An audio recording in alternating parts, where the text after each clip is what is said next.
Peace, peace, peace, peace, peace.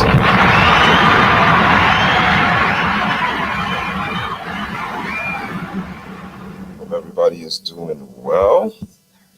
What up, missus? What's good with Thursday. you? How y'all doing out there? It's Thursday. What up, what up, what How up? y'all doing? Pull up and pop in. Hope everybody is good. We are here. It is Friday Eve, and we got another dope topic for y'all. How you doing, Mr. Hesaid? I'm good. I'm good. How about you?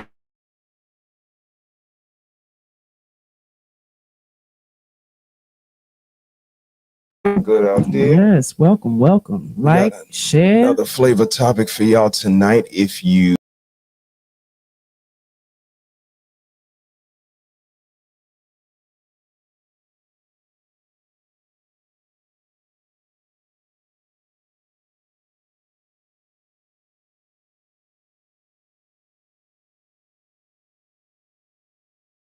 things to talk about, and we want y'all to join us. Some good what would you do?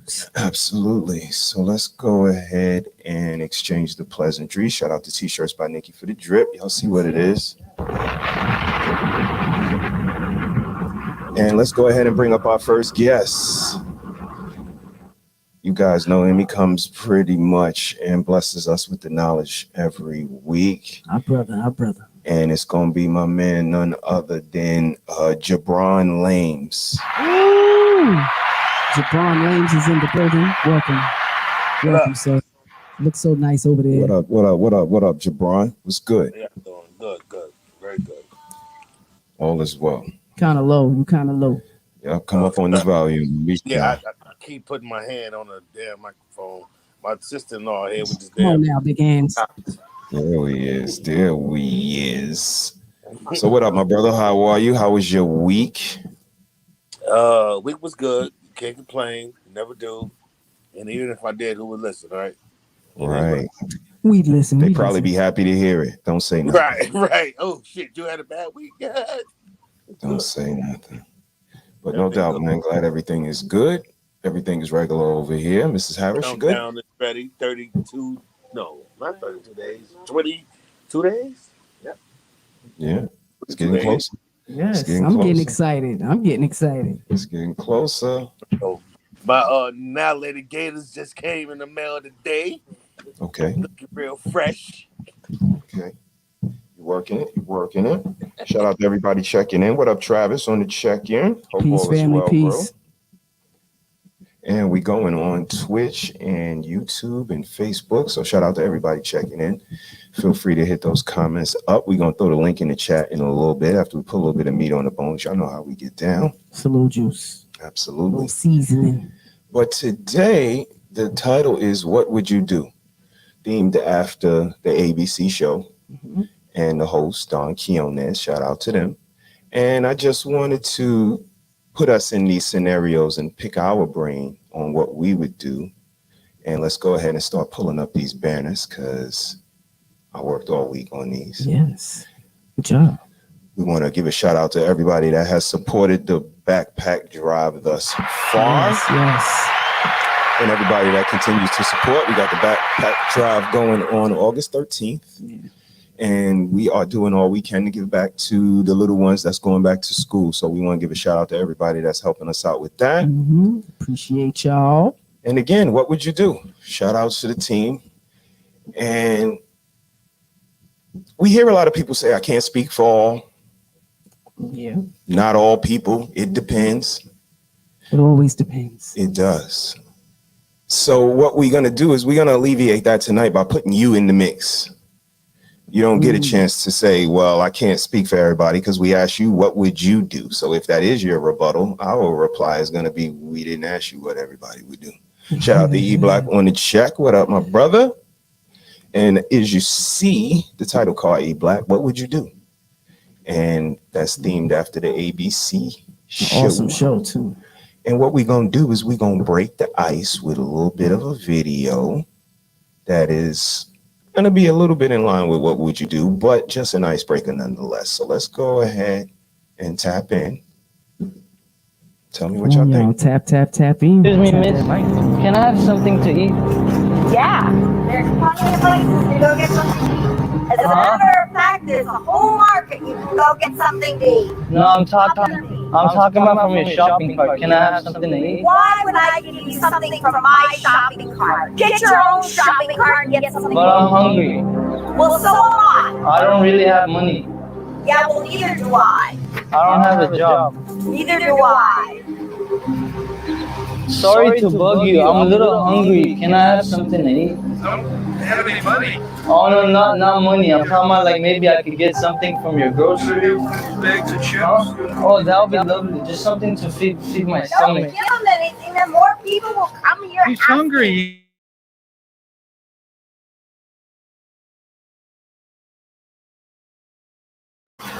Because you're hungry. Yeah? Yeah. Okay. So this is what I'm gonna do. I'm gonna give this back to you. How much did this cost you? Well, I think it was about $80. Here you go. So I'm doing a social experiment right now. Whoever gives me food right now, I'm paying for their whole entire groceries for being generous and giving me something to eat. Thank you. Appreciate that. What was your name? Jack. Nice to meet you, Jack. Thank you for being so nice. Okay. You didn't say that. You said you were broke and look at all the money you have. Well, yeah, I'm doing actually a social experiment. So whoever gives me food, I'm paying for their entire groceries. But you didn't give me anything. Well, we'll give you something now. No, this is too late. A banana or something. No. Please. I don't want anything because I asked you first, but you didn't offer it. Now that you see that I'm handing out money, now you came back to ask me for food? Yeah, No. we need food. Yeah, well, it's too late now. I'm not gonna pay you. So. And I asked you first, but you were being very rude about it. So, you know, that wasn't nice. Well, it's not nice because my dog needs to eat and I couldn't even buy her food. Yeah, I know. Well, that's not my problem. I guess every dog needs to eat, right? Just like how you said that's not your problem. Go get your own groceries. Well, maybe you should go buy your dog something on your own. Thank you. You're not very nice. I'm not nice. No. He's not very nice. She was a character. Shout out to everybody checking in. Hey, Jenny, hope all is well. And we talking about what would you do? Y'all see the clip I just played? And what would you do? And what did you think about the clip, Mrs. Harris? Let's start with you. Man. I mean, if he would have been willing to have something out of my cart, you know, that I would have did. Money, nah. Okay. Yeah, she was horrible. She was mean. And then to tell him he was mean because he's doing an experiment and then feed my dog. Right. And crazy. Absolutely. Mm-hmm. What you got? What you got? Mr. James? Oh, Mr. James? Mr. Lames, I'm sorry. Right. Yeah. I probably would have did some stupid shit like how she said her dog needs food. I'd have walked in there and got a couple of cans of dog food and gave it to the dog. Real talk. Just because, like, how you treat me is not how I have to treat you. Just because you were rude and an asshole, that's okay. But now you say your dog needs food. Okay, I'll be right back. But I'd be damned if I'm gonna give you. It's like feeding somebody's kid, right? Like I'll feed the kids all day. You know what I mean? But no full grown adult, yeah. But she said, "Oh, I didn't know that now." It shouldn't matter if you knew or not. You know what I mean? Like you just got to be kind to people. And like I said, I'd have walked in there and got something for her dog and sat that shit right inside the cart and pet the dog and say, "I hope you have a good meal tonight." No doubt. No doubt. Jenny checked in. She says she received what was well deserved. Nothing. It was absolutely a lot of levels to that. Just the fact that she, you know, cold-heartedly denied him and stood emphatically in her decision. And then when she realized that he was actually doing an experiment, she wanted to get sympathy from him. Now, the reason I couldn't give it to you is because my dog and wow, how fast the tables turn.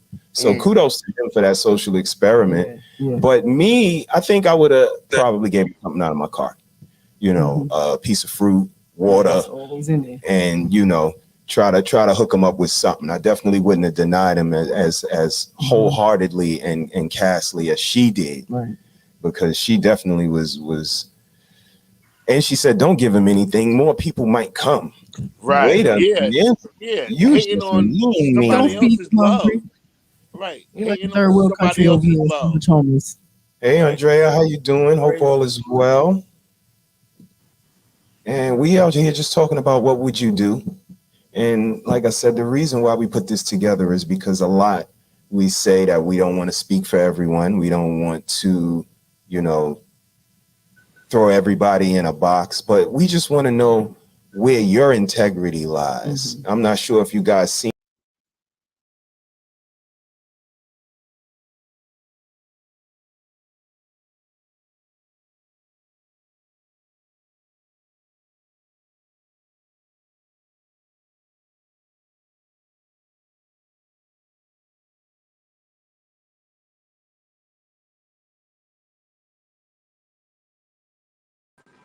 these things, And nowadays, you just never know who's watching. and you never know who's in need. You know, it might I be mean, that one everybody's day. worried about that part. You know what I mean? Somebody watching, getting something in the end.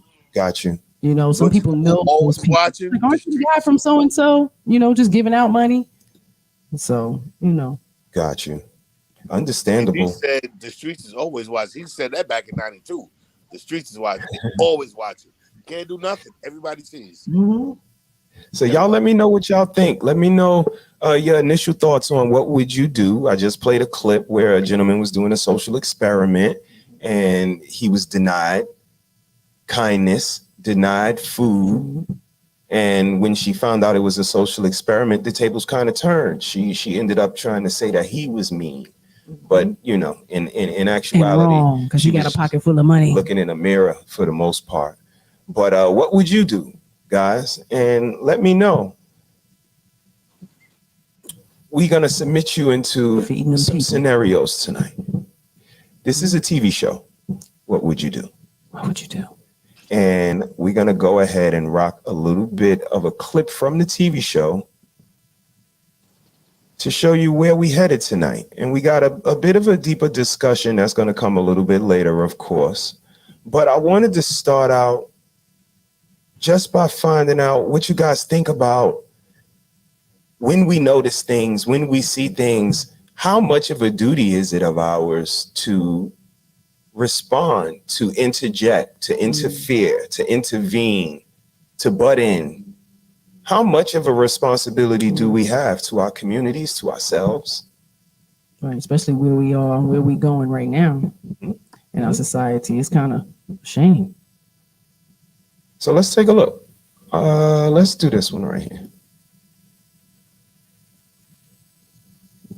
You become desensitized, right? Sex? Can I get a kiss? No. Come on. No. Right? No. No. Dude, it's for the kids! Yo, get out of here, you alright? Like, show the kiss, dude. Yo, security, like, what the is going on? Dude, Yo. it's a joke, it's a joke. The camera. Oh, Oh, okay. So that was a What Would You Do episode where a gentleman was in an elevator forcing himself on the young lady. And as you see, that gentleman quickly intervened. What's going on here? Right. First, no is like, She said wait a no. minute. Yeah. What would you do, Brother Lames, in the elevator, close quarters like that? Yeah, the same thing. My man. I have 2 daughters. Like, bro, you just not gonna be jumping on. You know what I mean? Now, I'm gonna make sure I got something just in case this nigga got something. But like, yo, like, you just can't be jumping on people. She said, no, get your ass out of here, nigga. What the fuck you doing? Especially inside a elevator. It's Right. like, dude, you We have in COVID. nowhere to go. So See? you gonna Right? beat my ass, or I'm gonna beat your ass. But you ain't finna rape no fucking body not in front of me or sexual assault. You know what I mean? Like, nah, not going down. So kudos to him, not knowing it was a fucking joke and stepping in, whether she was white, black, Chinese, whatever, didn't matter. He did his due diligence. Shout out to that brother. It's good, man. Absolutely. I agree. Shout out to Absolutely. that brother. Shout out to you, brother, for Absolutely. willing to be doing the same. Mrs. Harris, what would you do in a situation like that? I'd have socked them one. I'd have pulled him off. We definitely got to find out what's going on. What's going on here? Yeah, I'm not with all that. No. Wait a minute. Hold up. What the fuck? Right, You ain't 'cause- hear that? Because I know I heard it. What's going on ain't equaling up with what's happening. Right. Nah. She's saying no. You moving more like yes. And that's not, what we doing here. Where we got to take this. Because that was a bit much. But what would y'all do Even out in there? that close quarters, I'd have been willing to take it. You know what I mean? Thank God it was, a skit, Of course. versus it being real. Because just imagine, hopefully she would react the same and we would be jumping him instead of me fighting him by myself. You know what I mean? No doubt. Like, because that can be something too as well. Absolutely. It'll turn around and the tables is turned on you and she's standing in the corner on freeze. Right. To get those salon chairs in that elevator.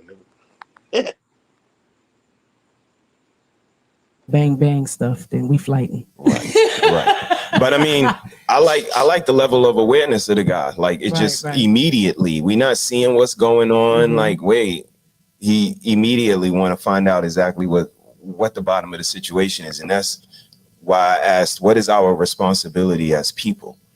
Are we, on the first sign?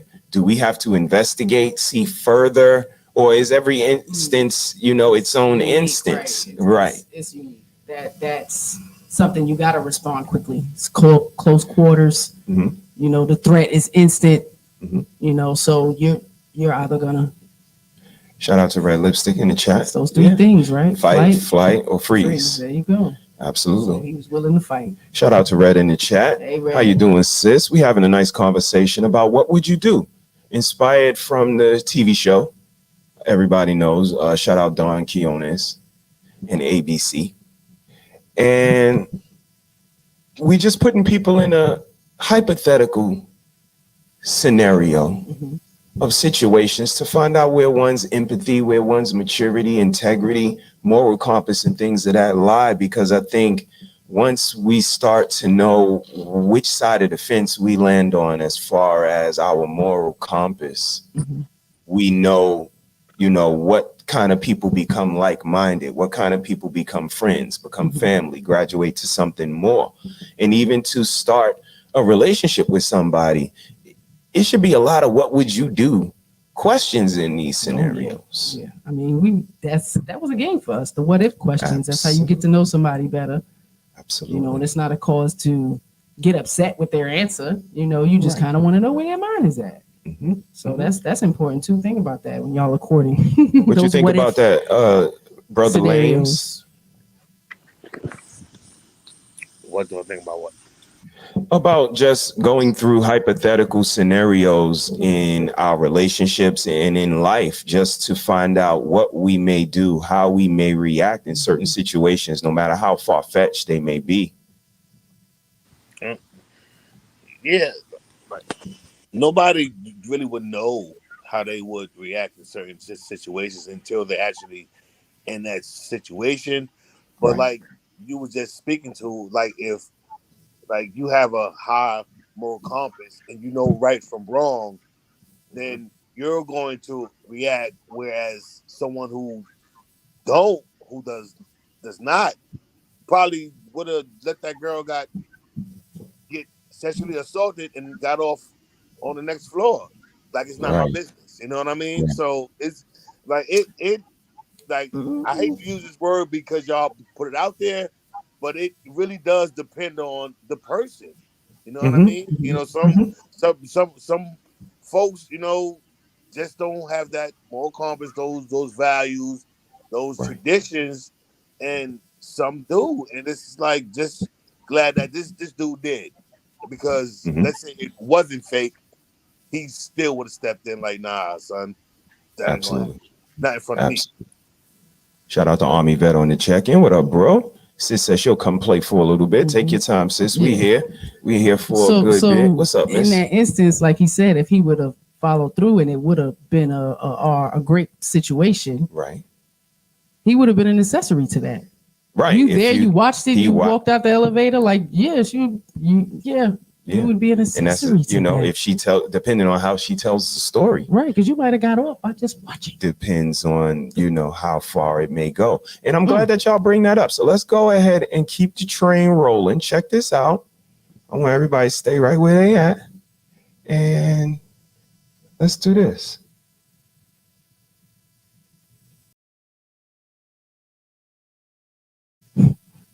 That's what y'all just was talking about right there. If you're not aware, it could turn into a real serious situation real quick. That little girl could have ended up in the back of that black car. She absolutely could have been. And a woman is the one that led her to it. Mm-hmm. She walked up on her and touched her hair. Mm-hmm. That was unique. What do you think about that clip, Mrs. Harris? I mean, to a degree, it's kind of taught in the Black community. You don't let nobody touch your hair. Okay. So, another child probably would have rejected that touch to the hair. And you know what I mean? So some children are not as aware as others. Okay. Wow. What would you do in that? Before you answer, ice cream person? Before you answer, let's bring sis up. Hey, sis. Absolutely. Shout out Red Lipstick Vibes Podcast. But no, even being the ice cream person, my boldness would have been like, you know what? Like, first, why are you walking up over here touching this child? You don't look like her. I would have had to address that initially. So, she would have known that I'm fully aware. Yeah. But I would have absolutely tried to attempt to do the same thing. Just the way she walked up and brushed her hair was unique because of personal space. I think personal space is important. Absolutely. When people cross those lines, it gets a little unique. Hey, sis, how you doing? What's going on, people? Well, what would you do? Welcome. We're talking about what would you do. I just played a clip. I'm not sure if you were able to clip it. I saw it. Mm-hmm. Okay. And what did you think about the clip? How was your week? And what would you do? Well, I think the ice cream lady did right. I mean, if I would have seen the lady come up to now, first of all, I would, if the little girl didn't come with the lady, and that would be my first, like, okay, like, who is this lady with the little girl? That's coming to her. You know what I mean? And like the whole, I don't know if anybody saw the, when she touched the hair. I don't know if the ice cream lady saw that part. Right. If she even noticed it. Yeah. But good thing she did, like, see her when they were trying to lead her to the car. So yeah, I think she did right. I would have done the same thing. But if I would have seen, I would have asked her, like, is that your mom or your family member or something? Absolutely. No, it was, just her walking up on her and touching her hair. The little girl should have been a little more aware of her surroundings as well. Right. Mm-hmm. For people to approach you and so close, to get close enough to touch your hair, you should be a little bit of, you all right? Did you drop something or something? Like, what's going on? You're a little close, but maybe that's a New York thing. I don't know. It must be. I don't know. People could be friendly, but what would you do, Brother Lames? I didn't see the video. I saw like the last 10 seconds of it. So if you don't mind playing it again, so I could like see the whole thing. Sure. Nah, you good. Sure. Okay. Let's go ahead and do this. Yeah, like I said, it's hard us to watch our children, but our children need to be more aware. So we definitely need to make them aware and kind of put them in these kind of scenarios. So they know, come little girl, you want to look at my puppy? You want some candy? Yeah, and they they'll go for it. Yeah, and like I got a couple of iPads over here for free. As soon as she had walked out, so as soon as that little girl would have walked out, shit probably got pushed in there or whatever the case may be. Yeah, that was wild. Old girl was setting her up. Yeah. But some of the most unique things to me is that it was a woman that was about to get that other woman put in captivity. Mm-hmm. And you can invade someone's personal space without them being like, excuse me, you're a little close to me. Right. Just as a human, I deserve a certain imaginary box. And you should definitely not come close enough to touch my hair. And for her to not feel she touched her hair or ignore that she touched her hair or wasn't aware that she touched her hair, This is why I asked, what would you do? Because it takes a certain level of awareness to be any one of the three people: the little girl, the ice cream lady, or the kidnapper. Everybody had to be aware. You see, the kidnapper eased up because she seen the ice cream lady was aware. So awareness is very important. Shout out to Knowledge and Relationships on the chat. M3, hope all is well, brother. Welcome, welcome. Jenny said, that's a big part to teach our little special spatial awareness. Special, yeah. Absolutely. Spatial awareness, yeah. You have to be aware of proximity. I mean, and also, let them know a woman can be a threat too, because, they come off friendly and feminine and all of that. Nobody means nobody. I don't care how nice they are.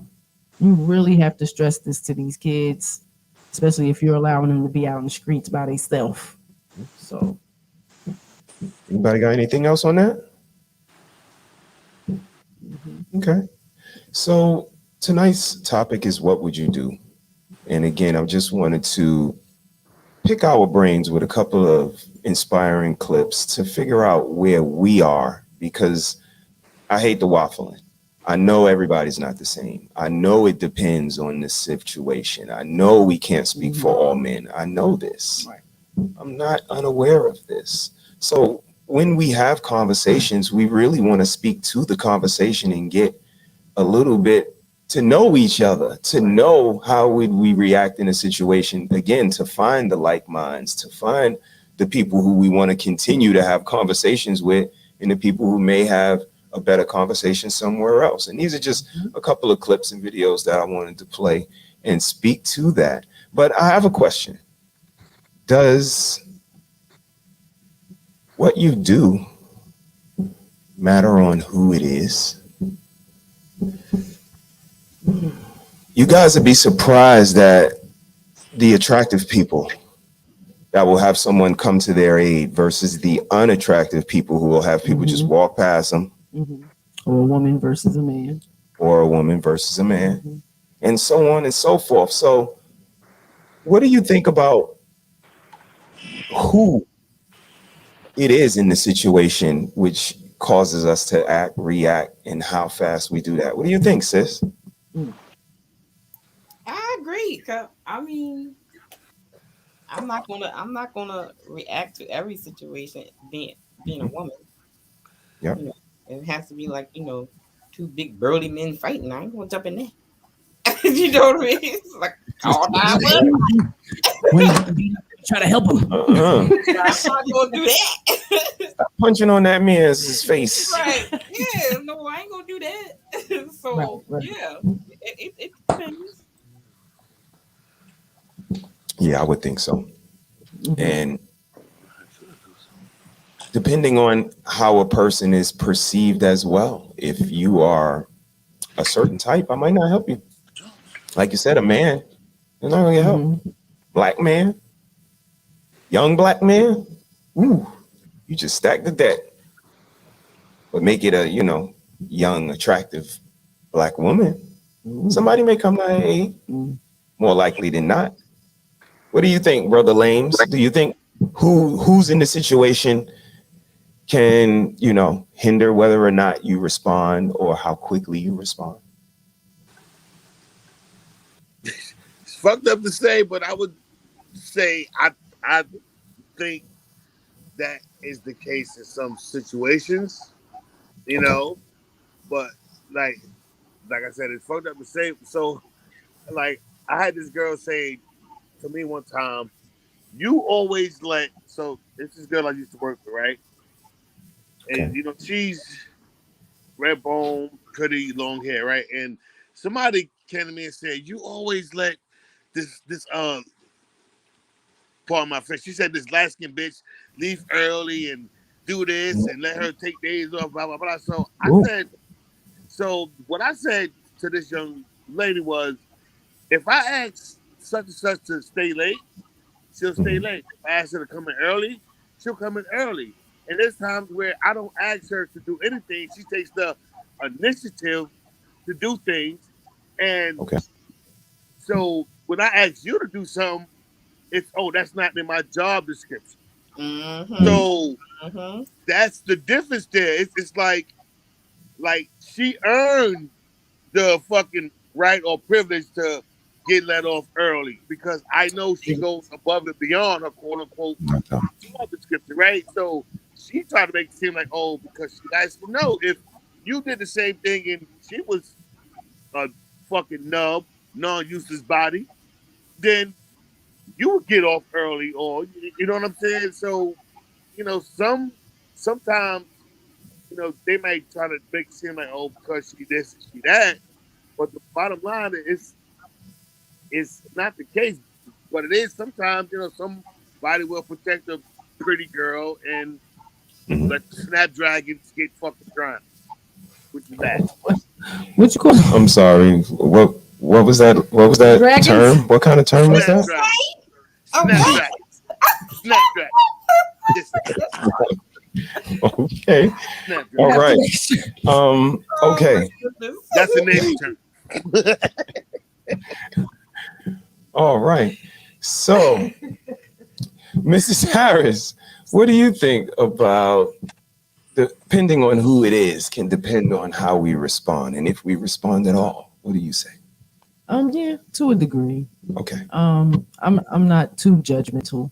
Right. I usually try to respond. I can't call 911 for every dope fiend. I don't know what's going on. Please don't. Please don't. You did the other day, though. So kudos to you. Kudos to you. Even he was gone by the time they came. So it's like, it's amazing. Yeah, but you were able to stick your neck out there. You were willing to stick your neck out there and help. So kudos to you for that. So it's unique. It's unique. I'm definitely always willing, to help a hand. Somebody who's crying in distress. Okay. I got a little story. I'm a little traumatized by dogs. Throughout my childhood, growing up in New York, being chased, whatever, attacked a few times. It was right before the pandemic. I just dropped Madison off at school, and I'm on my way back to the car, and I hear these kids screaming and yelling, and I'm just like, "Where's the sound coming from?" I look down the alley, and the two little pit bulls was trying to get the little babies. So I turned into Superwoman. Nice. You don't even like dogs. I ran down there, and the brother is on the gate, left the little sister to defend herself. I picked that dog up and threw his ass over the fence and took the other one off. And they didn't bite her or nothing, but they were still just trying to, they were really, she was so scared, yo. Child trying to get the owners, they back door open. Nobody came to the gate with all the ruckus. Wow. Like, you had to put something to block the door, and took the kids into the school. Nice. My heart was. You was thinking on your feet. You was thinking on your feet. You made it happen, though. Shout out to you. Shout out to you. They were puppies. They weren't like big old Rottweilers. They was puppies. Okay. Shout out to B9 on the check-in. Shout out to everybody checking in. We're talking about what would you do tonight, B9, and again, just playing a couple of fun videos and thrusting ourselves in some hypothetical situations to find out what we would do. And I just was asking a question that does it depend on who's in the situation, how we respond. So let's take a look at something. I got it. I lost my key. Could you help me? I'm not gonna touch it. No? Huh? I lost my key, that's all.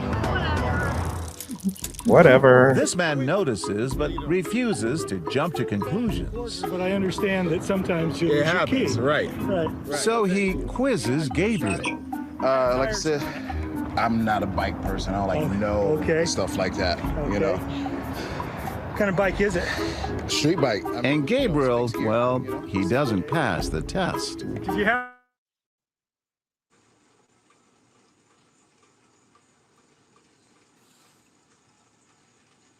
yours? Yeah, and that's all. I just really need a helping hand. Yeah. What's going on here, sir? I'm sorry. Hey, I know you. John Quinones. How are you? It's the TV show. What would you do? I'll be darned. He actually asked you, do you think I'm stealing it? You said, well, I don't know. Right. Until I was comfortable one way or the other, I really wasn't willing to just walk away. What does that tell us about Portland? Well, I'd like to think it tells us that, this is the kind of community we want to live in, and it's one that's safe and as crime-free as we can make it. Now we shift gears one final time. How will people react if our bike thief is an attractive woman? Okay. Well, I would love to see that part. Yeah. Oh, come on. I wouldn't do you like that, my brother. Let's talk about the first video first, though. Let's talk about the gentleman. Right. Okay. He had to convince him. Sis, what do you think? He said he didn't convince me. Well, first of all, I like the fact that he didn't just walk away and say, "Oh, no."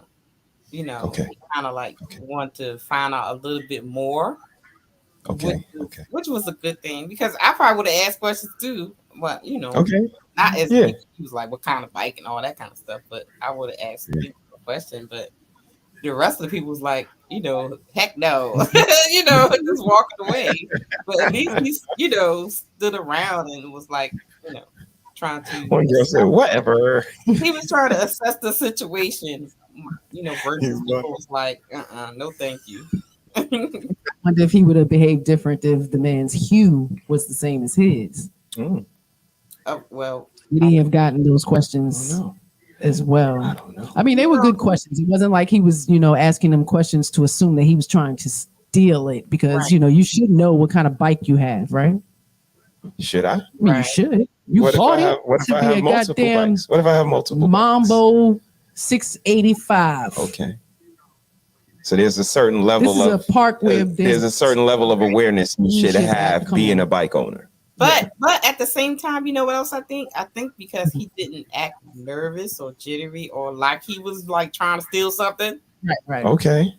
Because people get, they're starting to act weird when they're trying to do something they're not supposed to do. You know what I mean? Sweating and carrying on. He was look natural. So that probably helped him out a little bit. No doubt. Yeah.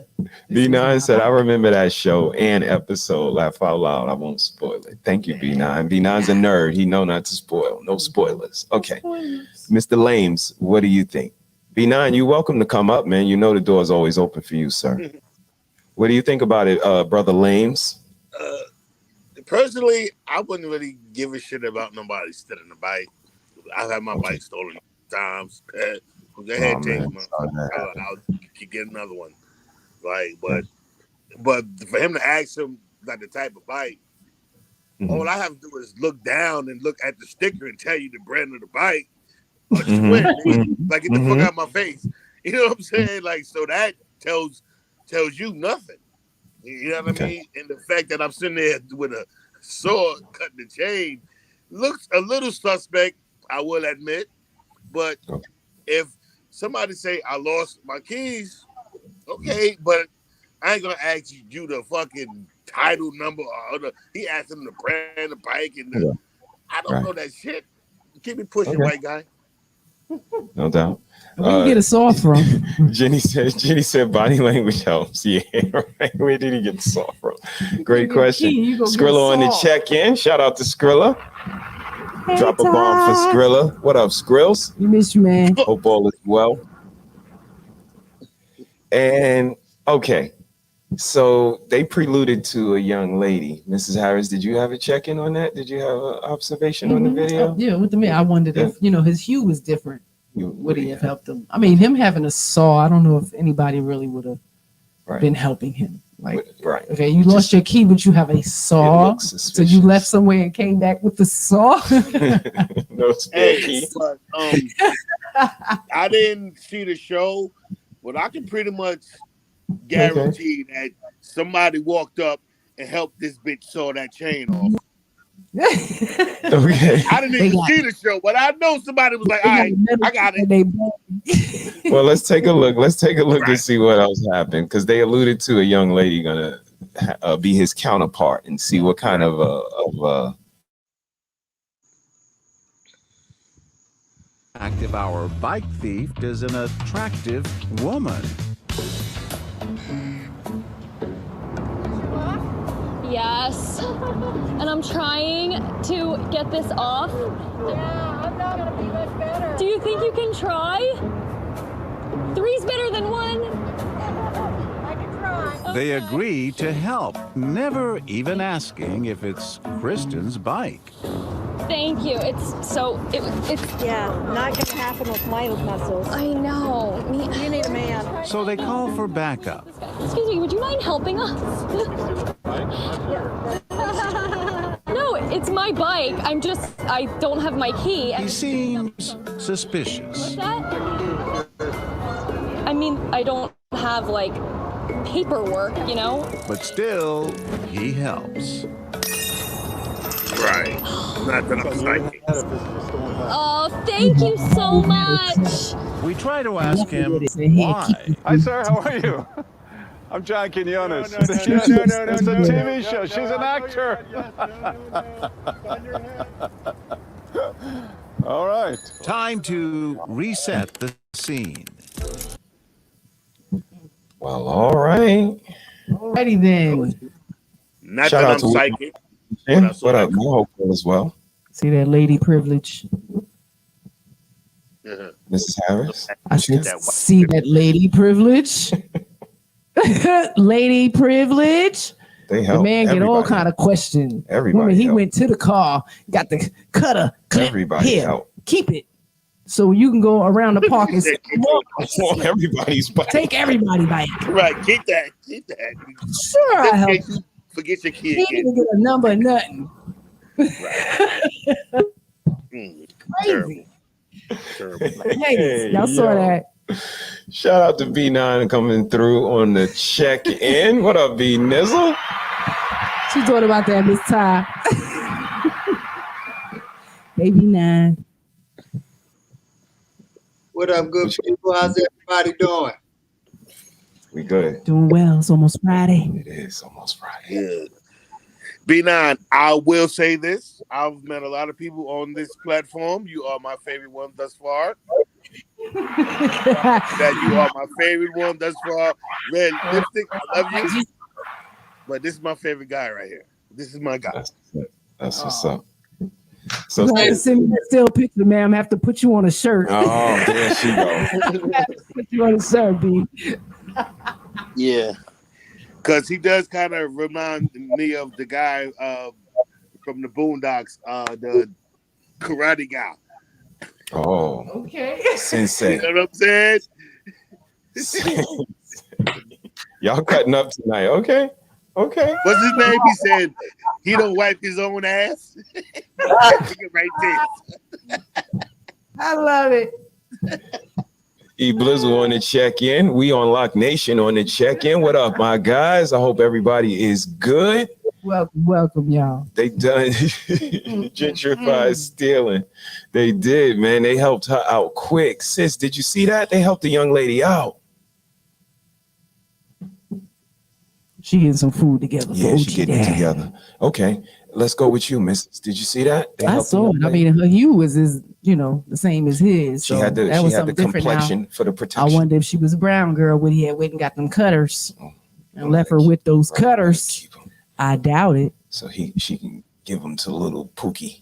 He's gonna jack all of the cars in the hood. I think for most people, for some people, that absolutely makes a difference. The hue of your skin makes a big difference if they're going to help you or not. Okay. And Or walk away and call the police. That was the question. What you got, B9? What you got? I mean, I've never heard such. You mean to tell me that just because her skin was a lighter hue, that the treatment that she got in the same country Yes. was different? It was. I refuse to believe that.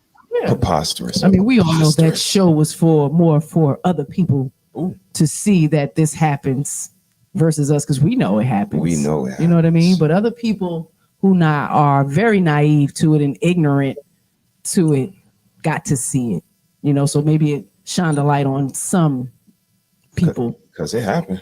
Yeah. Oh, absolutely. I'm very confused by what hubby said too. Let's go back. What's this complexion for the protection that you made? What? She had it. Yeah. I mean, you're schooling me right now. This is all brand new to me. Yeah, man. It's this complexion that you can have that just trumps everything. And So get out of free cards sometimes. What you got, B9? You tell me that even though it was a black man versus a white woman, you're saying that possibly if it was a black woman that it could have gone either way? I think it would have went exactly the opposite way. And why I think is because when Mr. Quinones wanted to just interview him and get a word to say, sir, why'd you do what you did? He didn't even want to, all right, bye. Because I know I wouldn't have did this. I know what I did was suspect and a whole bunch of other stuff. But sometimes it is what it is. What you got, B9? You want to unpack on it? Yeah, I really, really do. So we noticed how her community came to help her out, had no problem even making jokes about being an accessory. Still was an accessory. Yeah. Go home and tell that story. Like I was a criminal today. So I find it funny that, my black women need to realize that, hey, we're your protection, and the way we're supposed to interact with one another, even though what we see makes us feel bad and we understand the double standard, instead of trying to bring white people or other races down, why don't we elevate ourselves and look out for one another the way they look out for one another? Yes, indeed. Yes, indeed. That would be great. Okay. See what LeBraxton got me. LeBraxton sent me. I got it. LeBraxton. Okay. Bushido Brown. So man, we're talking about what would you do, getting a moral compass, integrity, maturity, things of that nature just come into play when you talk about what would you do. And we just didn't want the waffling today. The it depends, the maybe, the all women, all men that can't speak for. So we just gonna throw you in the scenario. That would eliminate all of that by just putting you right in there and say, what would you do?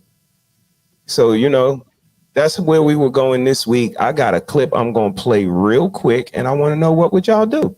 Let's do this one right here. What's this I hear? Your mama said that you want a DNA test. Can you get in the car? No. Why do you want a DNA test for my child? So you ain't gonna get in the car? What happened? Like, you said all this time that you did not need no DNA test. We've been in a relationship for 5 years, and all of a sudden, I don't know what's going on, but all of a sudden now you want a DNA test. Okay, since you don't get in the car and talk to me, I'm gonna be real with you. I just don't know. The baby is like so light. You don't know what? The baby is 4 fucking days old. Like, what do you mean? Like, so you really want a DNA test for our baby? I didn't come out the womb like that. And it don't matter. So tell me this. Like, do you think that I was cheating at all? Our whole relationship, we've been together 5 years. You always know where I'm at. I'm always at the house. If I do leave out the house, I'm with you. You honestly think I was cheating? I don't think you was cheating, but what's wrong with me getting a DNA test? Why do you need a DNA test? I just want to know for a fact. You do know for a fact. I don't know for a fact. You don't know for a fact that this your child. That's what the DNA test for. No, I don't. You don't know for a fact. I don't know. What's but we've been together for 5 years. My mama said she did DNA test just to be sure. Be clear. Your mama wasn't in our relationship though. I feel like that's so disrespectful that you even want a DNA test for our child. We've been together for 5 years. Do you have anything to worry about? You're literally talking about us getting married next year. How you cheat on me? No, I have not. So what you I have not. I'm not worried. You don't gotta pay for it. I'm not worried about it. I just find it just so odd. All of a sudden, now you want a DNA test, and all of a sudden, you just questioning the baby. Listen. Are you questioning our son? I just want to know for sure. That's it. So you questioning whether he's yours or not? I just want to know for sure. That's it. So you don't know for sure? I don't. And we've been together for 5 years. No, I don't know. So can you stop making this? So you don't know? All right. That's how you feel? Okay. What would you do Let's start with Mr. Lames. Mr. Lames, what would you do, Mr. Lames? You've been with her for some years. You want to know if the baby's yours? Mm-hmm. Not for nothing, but my dad, according to my mom, asked her the same fucking thing. Because when I was born, apparently, but like my dad, I don't know why he would say something like that, but like my dad is half like white, German, Irish, the Trinity, a whole bunch of light skinned motherfuckers, right? Okay. And my dad's mom is a white German woman, right? Who just fell in love with a black guy, right? Right. And when I was born, apparently, according to my mom, the story was when my dad went to go see me, he was like, "Where's my son?" And she's like, "Right there." And he's like, "Nah, these are all white babies in here." Oh. So, I mean, I eventually got darker, but I can Right. see my man's point of view. Like, but you do get light from dark, not dark from light. Like that's just science, right? So, Absolutely. but on the other hand, I can see the guy's point of view as far as, hey, like if my baby is just straight up look like a fucking white kid, come on now, we got to do something. Okay. We got to do something. We got a couple check-ins. We got a couple. Jenny said, interesting. He had cutters in his car. That is interesting, Jenny. He had cutters, but not an extra key. And Tyrone says, she said, my child. You heard her, Skrilla. She said those words. Yikes. Yes, indeed. Yikes. Let's talk to the Better Black Life. Shout out to the family. Shout out to Brother Clarence. Shout out to everybody over there. Absolutely. Shout out to Rico. Shout out to the sister. And we got Jenny checking in again. Give that man the test. Let it fail. Let it fall where it may. Right. Let it fall where it may. And like, like he said, just like the police say to us, if you ain't did nothing, you ain't got nothing to worry about. Right. Facts. They tell us that all the time. Holy smokes. Yeah, he wanted to smoke. Hit that button. I'm number 7. Yeah, you do. Mrs. Harris, what you got? They've been together for some years. He's questioning if the baby is his. I mean, as a woman, she should have had a mama like mine because I grew up in the house with, mama's baby, papa's maybe. Mm. And we've been married. So I even joking with the nurse, to say, he might want a DNA test. You know what I'm saying? With hubby right there, like, it is what it is. And if it was something that he asked for with any of our kids, you're going to get it. Here you go. You know what I mean? You've been together 5 years. Why would you think that? Yeah, because you can do it. What do you mean? Right. It's possible. We know it's your baby because it's inside of you, but there's no guarantee that that's my child. I don't know where you are 24/7, 7 days a week. And for women to keep getting offended, and I think it should be something that's mandatory in the hospital, especially if the man is there. If he is walking in there anytime while that woman is having a baby, you better get his DNA. Okay. I don't know why they don't do that.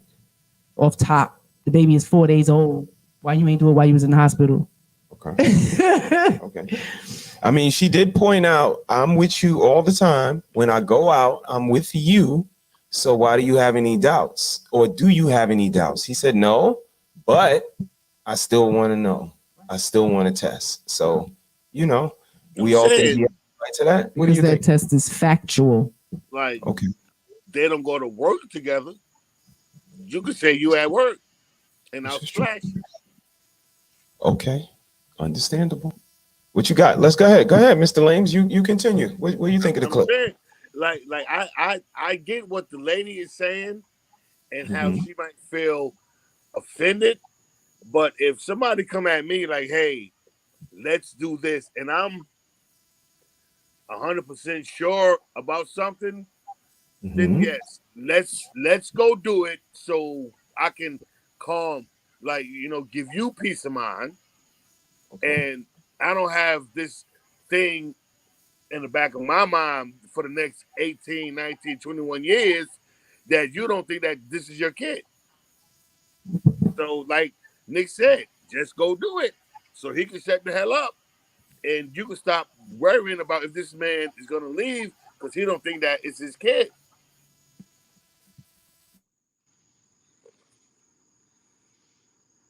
And you guys have, is that Angie and Yes. See, if he feels the need to. I agree. You should not object.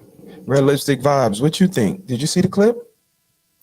I saw the ending part of it. Okay. Yeah, they've been together for some years, sis, and now the baby's 4 days old, and he just wants to have a test to find out if the baby. Yeah, okay, give him a test. Right. She was a little pushbacky. Well, if she pushed back, that means you did something. Facts, right? That means. I mean, and even women who don't, they still just want that consideration. Like I'm a good girl. Like I haven't done anything. You know what I mean? Right. Like so I why? ain't do nothing. I'm not gonna have no pushback for that. Okay, Right, go me ahead. neither. Make sure you buy me a Birkin bag when it come back positive. Thank you. Hey, see that, sis? You just see that. A lot of people focus on what would happen if the results come back a certain way. I watch Maury when I'm home working, and they be like, if he get caught, he is kicked out. He's leaving. But Maury don't never say, but if it come back true, what is his reward? Yeah, my reward is a Birkin bag. It sure is, too. Now, since you want to do that, what you think, B9? Did you see the clip? We're going to go with you last. We saved the best for last, Mrs. Harris. B9, did you see the clip? Yes, sir. I saw it, and I have a little bit of a different take. I agree with all of you all that, yes, he's entitled to that test, and it shouldn't be a question. But the thing that I noticed is that, let's say that she is a good girl. Okay. Was faithful to him. Okay. He's still going to have to pay hell because he asked the question. Because he gave the scenario. Yeah. He should not have to buy a Birkin bag. He should not have any making up at all for him wanting to know the truth. I agree. He should not have to be apologetic about it. He should not have to make things all right. He just simply wanted the truth. All of these religious people out here go off of faith, and I have no problem with that. Right. But let's be honest, if you could have a chance to know that there's a God, to know which religion out of all the religions we have is the one that God wants you to follow, if any religion, you would take that up because everyone wants to know versus going off of faith. Faith is the best that we can do, but knowing always beats faith. And she tried to use faith against him. You know, because you know. And you know, because you know that I know that we know we've been. Bullshit. Right. Anybody that I do business with, they can do the best game in the world. But that paperwork better match that game. Because we're not doing no business without that paperwork. Period. So there's a right and a wrong way to go about everything. And if the question is asked and you are a straight shooter, you need to produce results. Or I'm not fucking with you. Okay, Mrs. Harris. All right. Many years now, you guys, it's been on television, from the Maurys to the court shows to the paternities. I'm sure we've known people personally who have gone many years thinking someone is their father and then finding out 30, 40 years later that that person is not their father.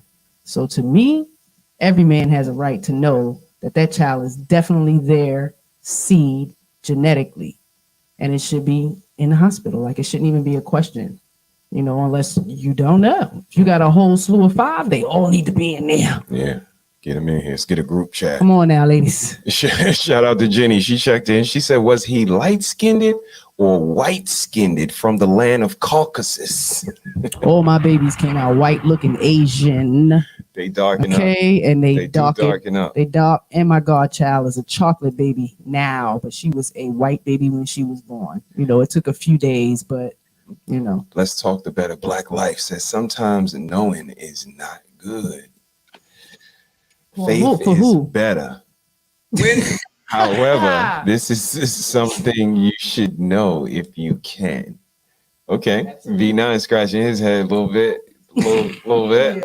I Faith, agree with faith his is better. first Do we agree with that? What do you think, Mr. Lames? Faith is better. From a guy who goes to church and believes in faith, yes.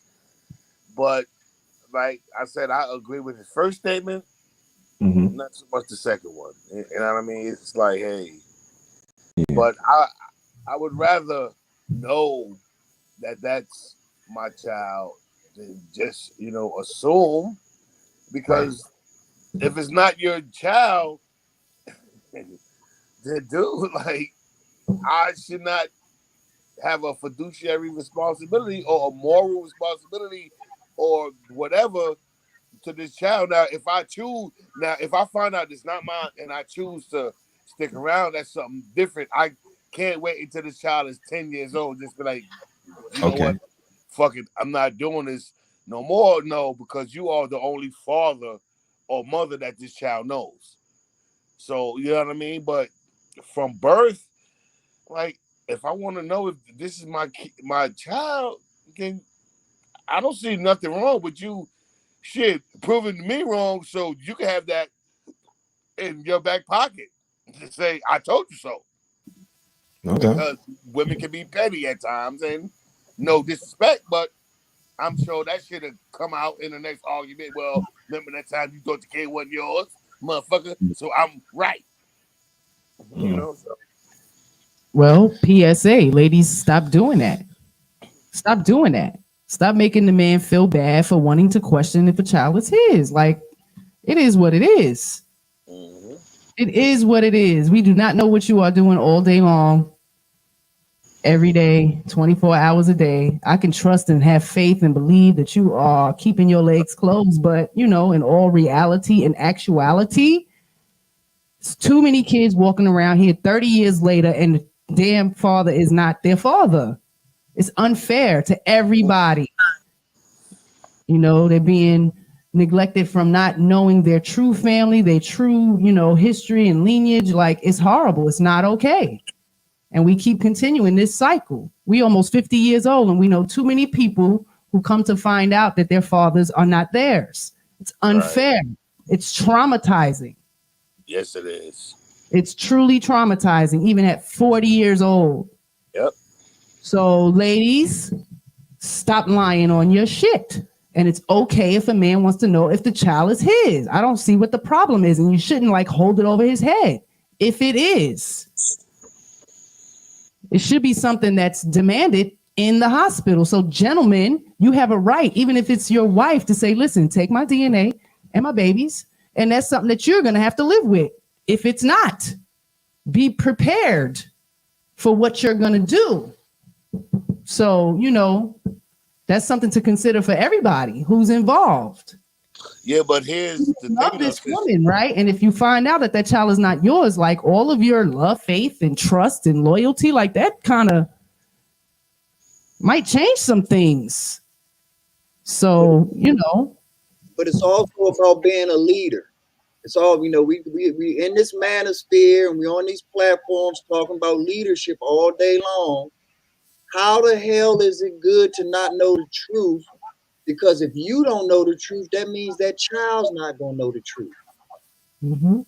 And if you care about the child and you're the leader that you claim to be in these streets and in your own house, how are you going to have people living their whole life under a lie and then have the audacity to say that it's for the best? Mm. That makes zero sense to me. I need to know a scenario where me not knowing who my real biological parents are, whether they are alive, deceased, abandoned me, whatever the case may be, what scenario is the truth not the best thing to a person? Okay. I absolutely hear you. It's a lot of control. Real sure. Yes, please, sir. And I brought this up couple of weeks back, man, and it's like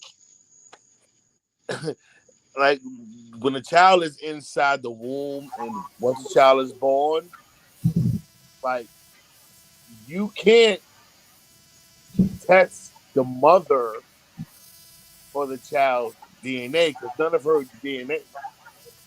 I think y'all going. No, we here. We got We you gave on you full the screen. we gave you the solo layout, man. You about to Right. drop some jewels. Braun Right, giant. like you have to test the father and the child. That's why when most kids need like a kidney or something like that, they I would probably say I don't know the numbers, but at least 90% of the time it comes from either the father or the siblings. It Okay. never sometimes come from the mother. It always comes from the father or the siblings if they have the same, you know what I'm saying, father. But Right. even if Same match. Absolutely. they don't, like it never comes from the mother. And if there's any people up here who reads the Bible and like knows it, it's like when the devil was like, "Hey, I'm gonna do this," and God said, "Okay, I'm gonna make sure that you cannot touch the womb." So it's like the no blood from the mother or anything goes. That's why they have that sac. That's why they Okay. have that placenta, all that stuff. You know what I'm Okay. saying? So it's just hey, like you, and as a father, you have the right to know. And if the mom says, "Well, let's take a DNA test," take Mhm. mine, take hers. We don't need yours at No all. doubt. At No doubt. all. No doubt. I definitely understand what you're saying from a scientific standpoint, from, a health standpoint. If there's ever questions and you need to know, that's one of the most, embarrassing points of my life is when I go to the doctor and he asks me my medical history and I can tell him nothing, because I don't know. Right. And, for it to be possible for somebody to know that their dad is their dad, they can get that paternal and biological information as well as other things. I think it's absolutely good to know, especially if it's something that is as easy as peeing on a stick or getting, hit with a needle, or, it's really not a big cost to find out, something so significant. Yeah, go ahead, B9. I said a cotton swab can do it. Right, So right. it's not an invasive test at all. But this is the thing that I want to bring off of what y'all said. The lady is giving pushback on getting the test. How many women would lamp base a man for saying, "Why can't I go through your phone? Why can't I mean if you ain't got nothing to hide, then why can't I see your phone then?" Yeah.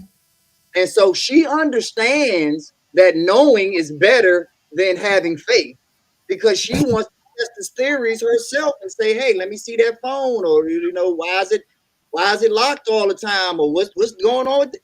So she has her moments where she wants to be open, but then when it comes to something that's major, like knowing your legacy, Right. it's to debate. And scenario comes up, and I hope and pray that it never happens. But we know that sometimes kids get sick, and sometimes they want to go to the parent to get blood transfusions or whatever the case may be. Now, instead of knowing the truth and being forthright, living this lie and going off of faith, as someone in the chat said, when we actually go time and we need this moment, how devastating would it be to find out that not only is your child sick, but that is really not your child and that you don't even have the same blood type to help that child out, because there's no way in the world that your blood type and her blood type can make that child's blood type. Absolutely. Absolutely. The turmoil. And like I said, 95% of the time, it's never Coming from mom. the mom. It's always the dad or the siblings from the same dad. Or if It's he true. has outside kids, it's never from the mom. Like my Shout out to kids. Susie on the check-in. She Welcome, checked in. welcome, She said, welcome. "Let me see your phone." Right? Let me see your phone. Mhm. That's right. Can I see your phone? I got no problem with that. My girl knows the code to my phone. If I'm it's times where I'll be like watching Martin while I'm Mhm. asleep, and like the phone be like too loud. And if Right. she picks my phone up, it locks, and she knows the code. Boom, boom, boom. I have no problem. Check my phone. My cheating days are done. I'm That's done. right. You know what I mean? That's a So young man's sport. it don't That's matter. a sport. You know what All I'm right. saying? What Like, I'm gonna do? Let's do this. I'm going to play a video, and I want to know what y'all think about this. Let me go ahead and share this screen, and let's go ahead and bring Shorty up. Come on up, Shorty. Let's see what you're talking about. Then y'all say, Okay. Let's bring her back. love, hey, this is my last video. And then I'm going night-night. You want to know what's funny? When we Shout out to Mimsy on the check-in. Hey, Mimsy. Hope all is well. Let's Talk the Better Black Life checked in as well. He said, I said that this particular issue should be made known if possible. Absolutely. Absolutely. We would like all of the informations and all of the situations that is possible. And even when it ain't, go out your way. But yeah. Baby's got a point. We definitely got to be an example. We're going to welcome to the panel. Let's talk. My comment that I was making about faith being better sometimes, if I could be, if I'm not Yes, going to throw the please. conversation Please do. off by doing that. Okay, so what I was saying was that sometimes it's better to have faith. Sometimes, not all the time. If you can get the information, then get it and have it. But as people, we don't have enough time or energy sometimes to get the information. And sometimes all we have is our faith. And so we got to trust in that. And then sometimes the information is available, but it's probably better if we don't have it. So that's all I meant. It's just it's a couple little nuances to that. That's all I was trying to say. What I mean? But in this situation, I believe that you should, I'm like you, Sister Harris, I believe that every live birth should be a DNA test right there on the spot. And the insurance company should pay for it. But the state's not going to push that because, in my opinion, the women are not going to push that. Right. Because women do most of the voting, and so they vote these politicians in, and the politicians are going to do what the women typically want them to do, and that's something that most women I don't think that they're out there doing stuff like that because paternity fraud is a very small percentage of things that women are doing that, but it's just to have their fidelity questioned. I think that's how they'll look at it, as opposed to just doing it. Just it's no big deal. Then most women would take offense to it, and that's why they won't do it. And that's my opinion. Kind of puts them in the shoes of a man, right? Because a man's fidelity is always questioned. Always in question, right? Always questioned. It's unfair, brother. It's unfair. So we can't keep letting them, scapegoating with being, dishonorable with their vaginas. It's not okay. It's not okay. Mismanagement, absolutely. It's becoming too much. I agree with you with the faith. It's gonna, open up some doors and some windows, but some legs was open. Oh man. To more than one person, and it's happening. It's happening, brother. Whether you think it's a lot or not, it's absolutely happening. And I know so many people directly.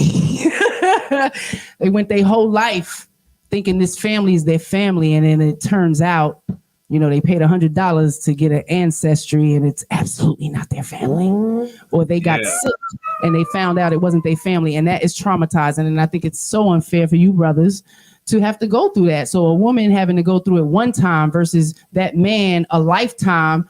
Hey, eat that shit. And if you ain't got nothing to be afraid of, it shouldn't be no pushback, and he shouldn't be punished for the rest of his life because you had to question it. Agreed. It's too much. Agreed. Clip that. Agreed. I'm serious because it's becoming too much. We letting them scapegoat too much, and now we're going to really be held accountable because in many states you can't just abort or you just can't delete anymore. So we have to show more discernment, and be honest with what's happening because there's a lot of lying going on. Yeah. Shout out to old Drew Patrice on the and the men are not out there doing as much as we think they are. So Shout out to Kaya on the check-in. She said, "Hello, beautiful tribe." Hey, lips. I love faith, though. It's a beautiful thing. My husband had faith that all his children are his. They're absolutely his. Yeah, right. Of course. If he ever wanted to, and I think I played every time in the hospital with the nurses, like, you can give him a DNA test if you want. Right. But they all look like him. They are his, and it's never been a question. I'm sorry. So you're saying when you initiate contact with a nurse and say give him a DNA test and it doesn't happen, I'm sorry. So it didn't happen. Right. Why? You didn't. Why not? You didn't act. You didn't say, "Come on." This is something I want or need, or I don't even think they came to you. The third one, they didn't even. They didn't even come and have him. Did they ask me? Paperwork. So they asked me because if they asked me, they didn't ask the me that's right here. Right. They asked some other me. Well, were you guys married? Him is does he feel safe? No. Well, were you guys married at the time? The last two. Mm-hmm. The last two. If you're married, the husband is the presumed father according to the state. You're the presumed father, so they don't even question anything. You're the presumed father. Different. They had you fill out paperwork, but there's not a lot of consideration that is given us for men. I think that's what she was trying to say in totality. Okay, but absolutely not a lot of consideration. Shout out to Karma for checking in. Hope everything is well. Shout out to everybody checking in. We talking about what would you do. We took a page out of ABC and Don Quixones.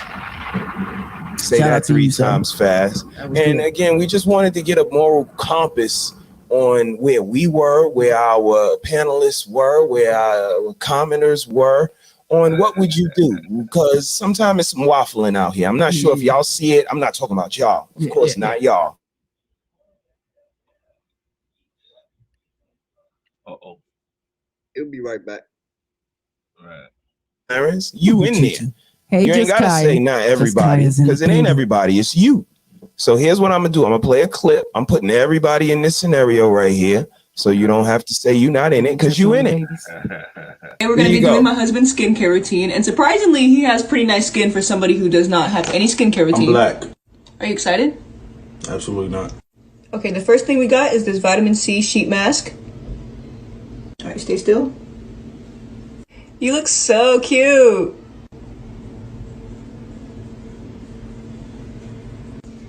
How do you feel? Like shit. All right. Before we go any further, I have these hand masks for him because he goes to the gym and his hands are pretty rough. So what?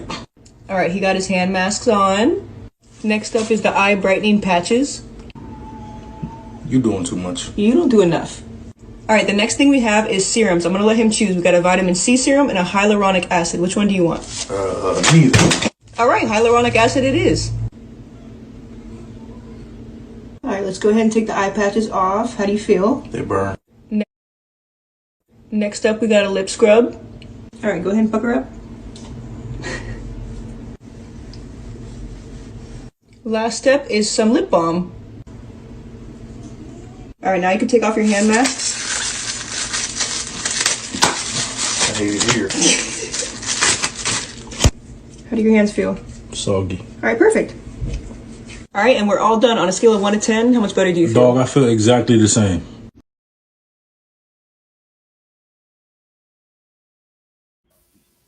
What would y'all do? What would y'all do? Brother Clarence, what would you do? What would I do? Which particular situation, brother?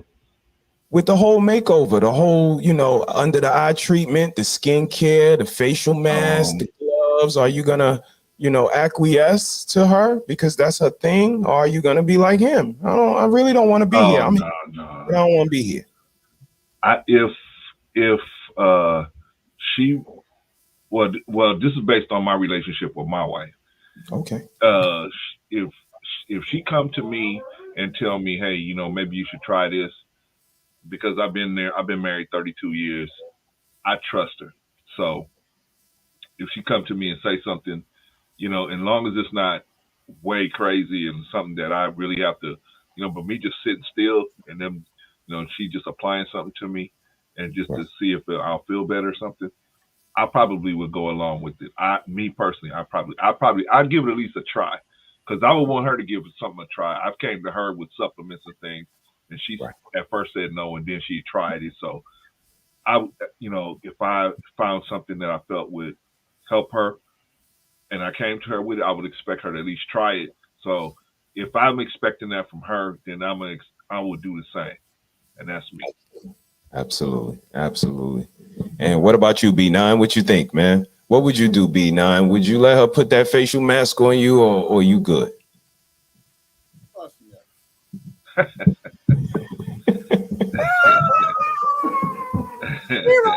Baby. Not even a little bit, B9? Not even under the eye treatment? And I'm gonna tell you why. Because she's not doing that for the sincerity of her man. If she was doing that for the sincerity of her man, they'd have done that behind closed doors. Not put it on Front Street. So y'all acting kind of weird to me when y'all act like a camera is a part of your everyday life. Like me having a camera in front of me on record is not how I walk these streets. It's not how I walk around in my house. And Cuz clearly wanted to be a part of that because he clearly had the power to not be a part of that. He showed that the way he smacked the shit out of her hand. He didn't want to be there. That's what I got from it. A choreographed thing of him acting like he didn't want to be there, but he wanted to be there because not only was he there, he put it on the street. Okay. That's bullshit. Okay. You don't, if it is something sincere, and I'm gonna reverse it.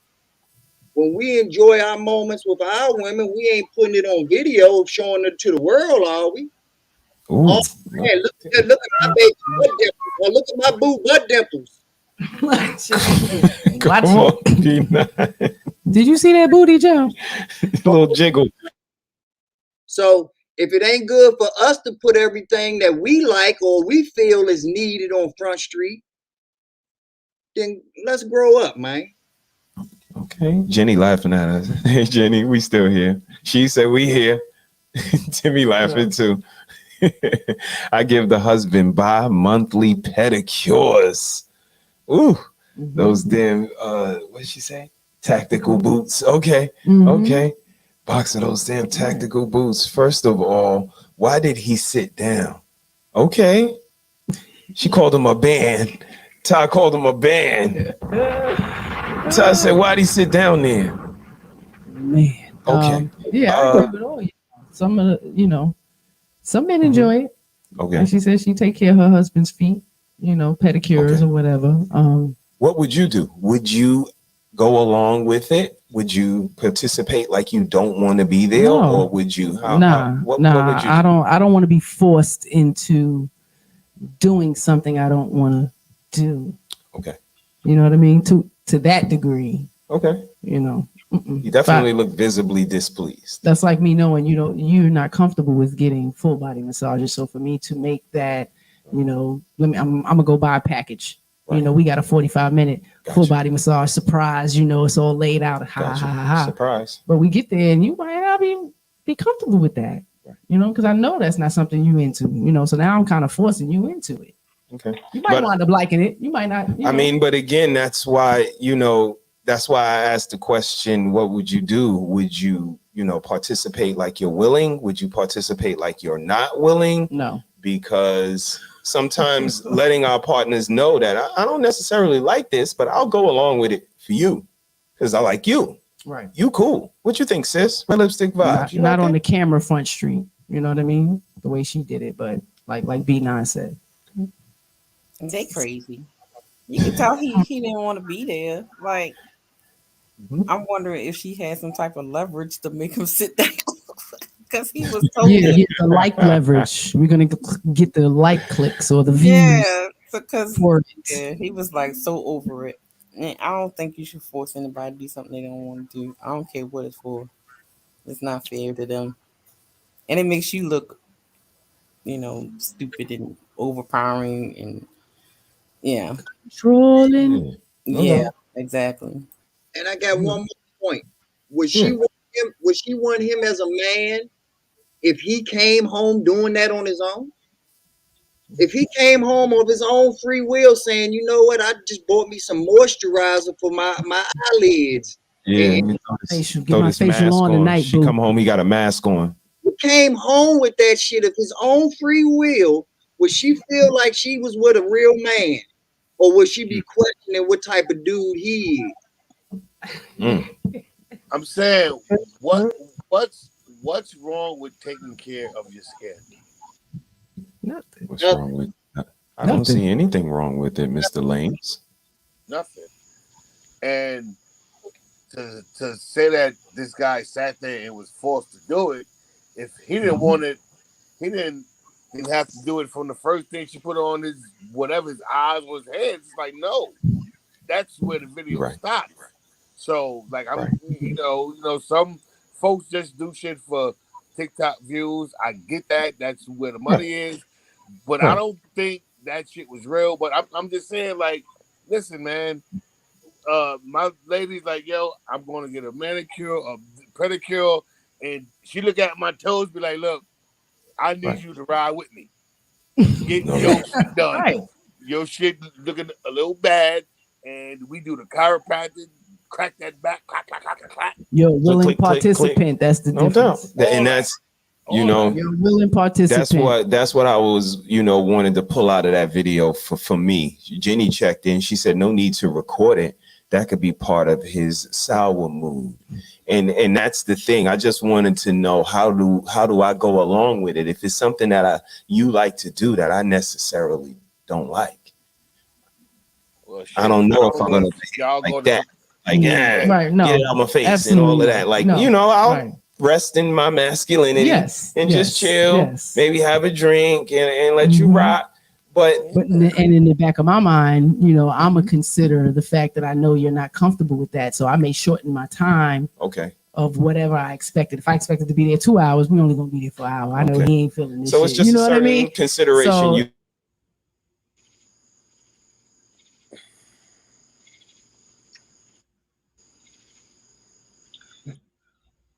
anybody else got anything else on that? Yeah, so I beg this question, Steve. You said the word my masculinity, right? So is that your masculinity or is that your pride? Saying, oh shit, I don't need that. I don't need that. I don't need this. Like, is that pride or is that you being not you per se, but no, absolutely. You're speaking through me. Absolutely, I know that. Right, you know what I'm saying? Like, is that your pride saying I don't? You know what I'm saying? Like, shit. We all need to be taken care of, and if it's like, hey, if like y'all spoke about last week, we have to protect each other, right? So maybe that's her way of protecting you from yourself. So when you're like 70, you don't look 130. You know what I'm saying? Understandable. It's the same thing, because the same thing with her being a white woman, no disrespect, but when she turns 40, she'll look 60 because the sun's closer. You know what I'm saying? We there. I was just about to say, did you not see the dynamic in that video? We are there. Yes, I did see the women of the but that's how come they go through all these regimens, because the one thing that sustains life on earth kills them, the sun. So that's why they go through all these treatments and stuff like that. You know what I mean? But I get it, but I don't. I do, but I don't. It's like, hey, if my girl wants to take me to get my feet done, my nails done, dude, I had cucumbers on my fucking eyes. I don't know if y'all ever done that, but that shit burns. Okay. That shit fucking burned, dude. But I woke up an hour later, all my bags was gone. He's passionate. He's passionate about cucumbers. So it worked Like it fucking. That's beautiful. Right. I'm saying, see, look. I have to say. Look, man, if your girl want to take care of you, your wife, let her take care of you. Stop being a dickhead. Right. Well, I got a question. Yeah, you got it, brother Clarence. Come on. Let me ask a question. Okay, so is it because my answer was based on not being on tape? Because if it was going to be on tape, I would ask that it not be that way. Right. If she insisted, then maybe that would be a point of contention there. But I wouldn't want to have something like that video. But I would still proceed with it, and that would be my only not because I feel bad about it or anything like that. It's just something I just wouldn't want to. I'm not interested in videoing. Right. You know, and that's why I asked what I asked, because again, I know that there's things that our ladies are into that we're not. And understandably, again, do we go along with it willingly like him? Again, I'm a man. I'm a man's man. He's a masculine man.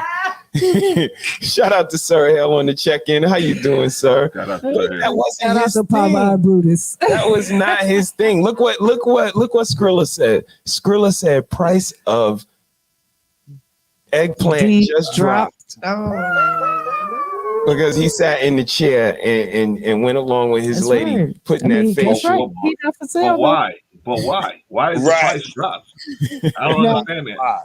If your woman wants you to do something, if your woman wants you to do something, and it's not going to be it's not a major problem for you. Why can't we sacrifice and just do it? I mean, I don't understand, because we asking them to follow us. I'm leading you.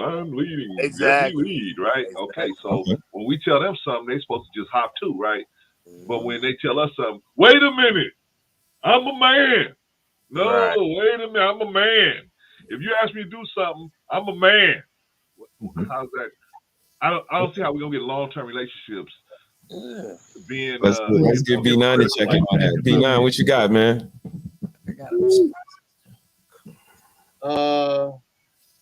I've been around a lot of leaders, and I know that they are always concerned about their followers. But by definition, it's in the root word, the leader leads and the follower follows. Period. I mean, if you want to give your input and it be the final word, then your title changes now from follower to leader. I mean, there's a reason you stand at the front of the family feud, because you have the choice to go against the other 4 family members, even though you heard them, even though you got their input, you huddled together and everything. You make the choice, and everyone else has to live with it, right, wrong, or indifferent. And this is a game show. But I'm talking about life.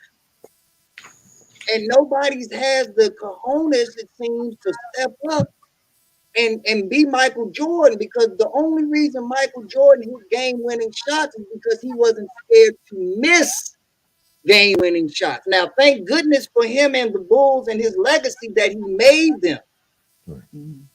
But if he didn't make them, guess what he was going to do next time?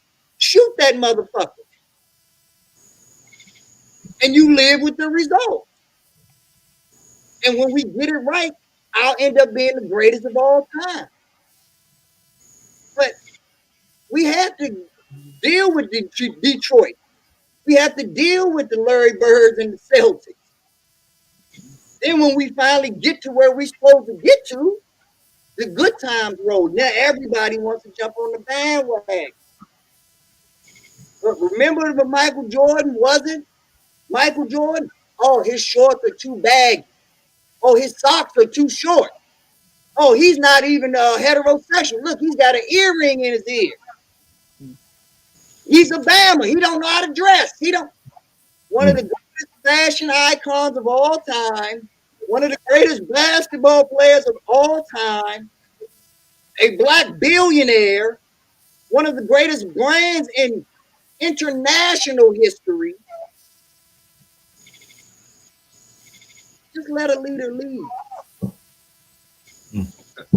Okay. We got a couple check-ins. We're gonna let you come back, Brother Clarence. I got a couple check-ins. So Hale said cucumbers are great for the eyes and the body. He's absolutely right. Jenny checked in. She said initiate moments such as grooming and self-care are not meant for all eyes. That's a great comment, Jenny. It's a great comment for sure. Show B Nizzle. You cooking, preach. Skrilla said that. Okay, Brother Clarence, what you got, man? Well, I feel like what the brother said, B9 said is true. There's certain people, man, that they're gonna just do what they do. You know what I mean? Right. And so, what it boils down to, what's important? Is family important, or is the love of the people important? Is the people cheering your name important? Which one is more important? Right? Michael, if you look at Michael Jordan's family, how are those guys doing? So, I mean, it depends on Irvin Johnson's family. Look at those guys. How are they doing? Right? Especially that oldest boy. Right? So, I mean, it just depends on what's important to you. If family's important, then sacrifices will have to be made. If family's not important, then sacrifices won't be made. It is what it is. You'll lead, and the people will shout your name until they don't shout your name no more. Then when you go back to be with your family, what will that look like? So I don't think you can lead, but one part of being a leader is to know when to step down and let a more knowledgeable person take the lead. Right? Because you don't walk into your accountant's office and you kick him out of his chair and sit down in his chair and say, I'm a leader. I'm paying you. I'm a leader. So you go sit in that chair. Let me tell you how you going to work with me. No, you don't do that. You're smart enough to be a leader to know, okay, this man has more knowledge than me. I have to let him be the point man on this position.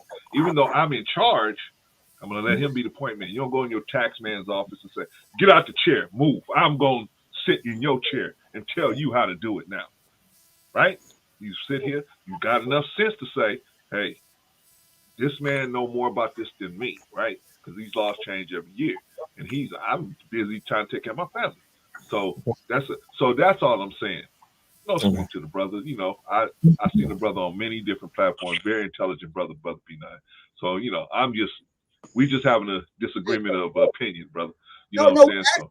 We actually are agreeing because everything that you just said, I agree with, because if you take every word that you said and we apply to that video that we just watched, it's applicable in every way.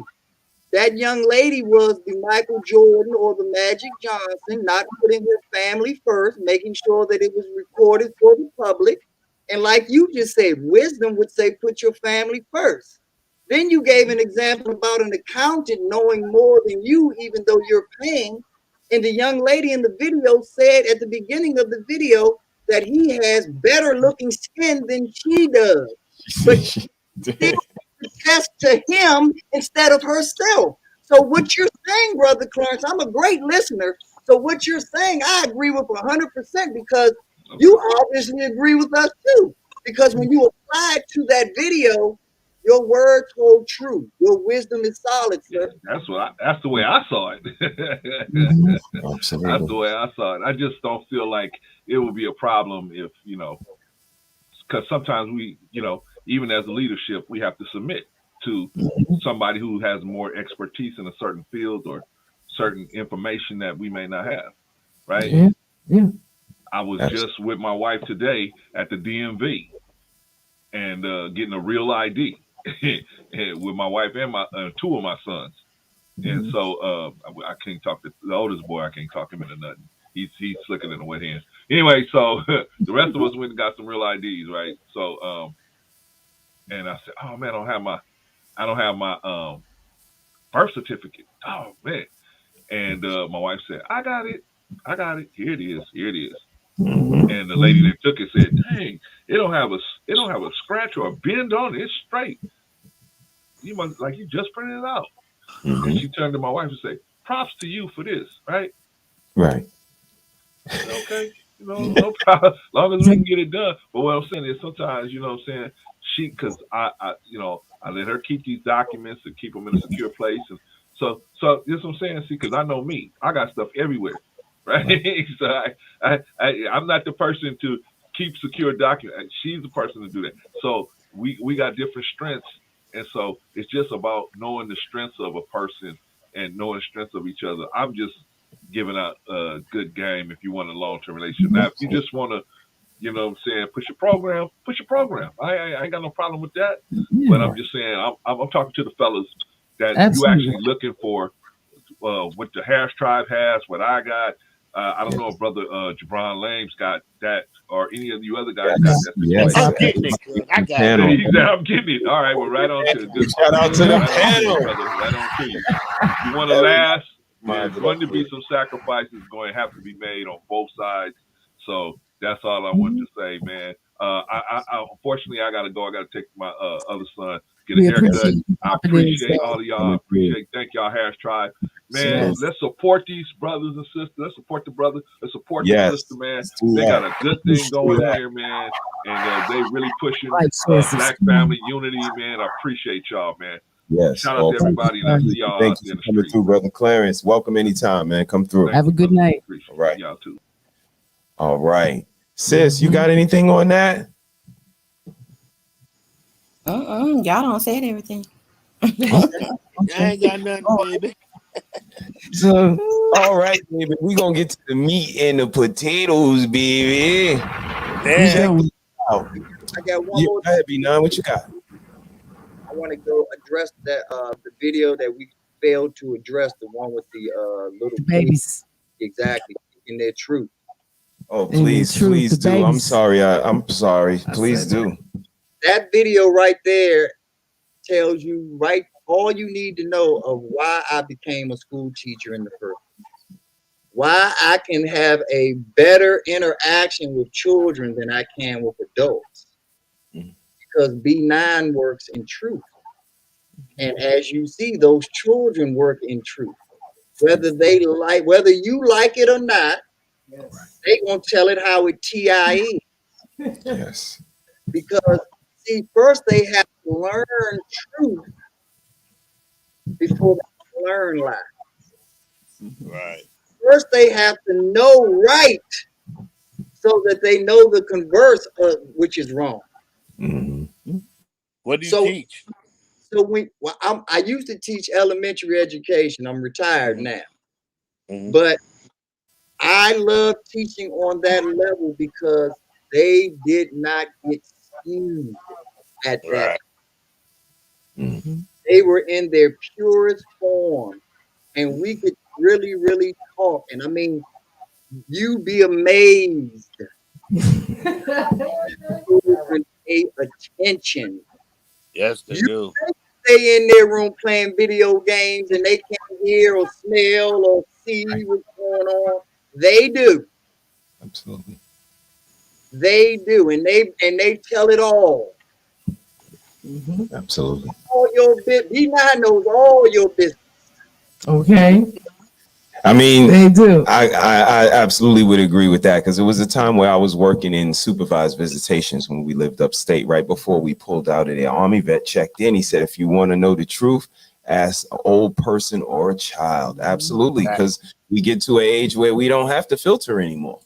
We almost there too. We are almost there. We working on it, but and babies, they absolutely can not only give you nothing but truth, but they're going to be a mirror of who's molding and shaping them, who's watering that flower pot, and the behaviors that they're seeing. And again, for somebody looking at you for 18 to 21 years, and you think they didn't perceive, pick up, notice,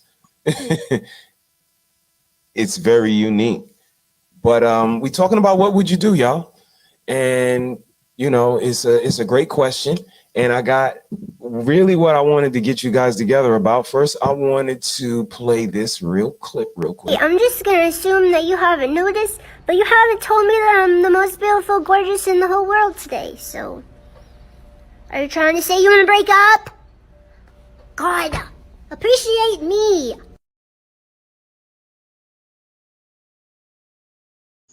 Share screen. I am going to play it again. Okay. My pleasure. Hey, I'm just gonna assume that you haven't noticed, but you haven't told me that I'm the most beautiful, gorgeous in the whole world today, so. Are you trying to say you want to break up? God, appreciate me.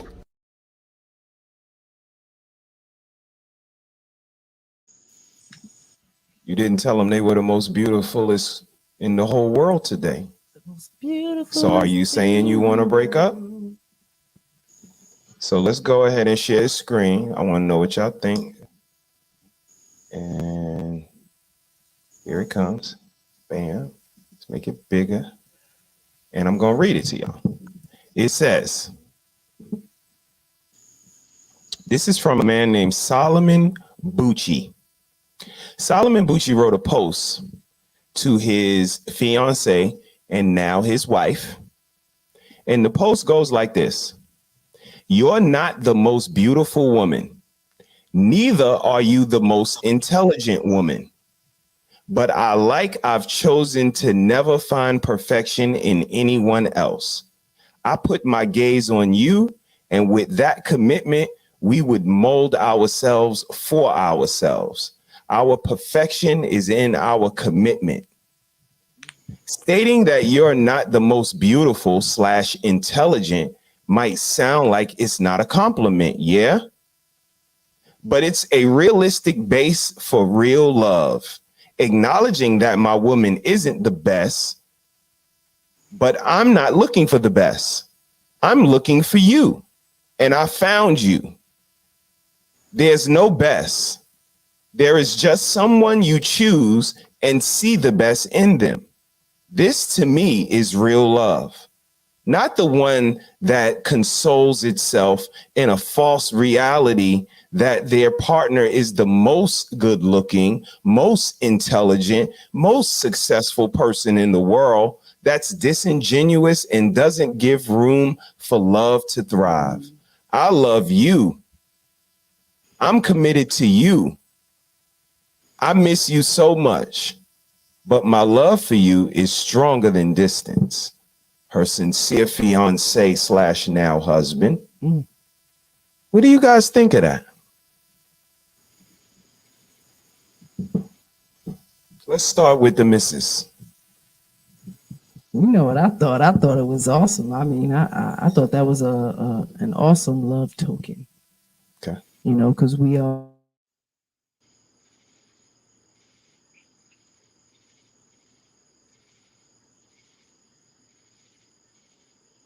And one person is not the most intelligent person in the world. You know what I mean? Okay. So I agree with all of the statements. I thought it was a beautiful love token. I wouldn't have took offense to that. Okay. You know, it took me a very long time to understand my cuteness. You know what I mean? I didn't think that wasn't the epitome of who I was. I kind of covered it up and, you know, tried to hide it to a degree. I didn't flaunt it. Okay. You know, like this is me. I wanted you to love deeper than that. Okay. You know, so I absolutely appreciate that because I grew more intelligent over time than in the beginning. So I absolutely wasn't the most intelligent. So it was a beautiful love token. Okay. I liked it. Okay. Sis, what you got? Red Lipsticks vibes. Did you hear what I said?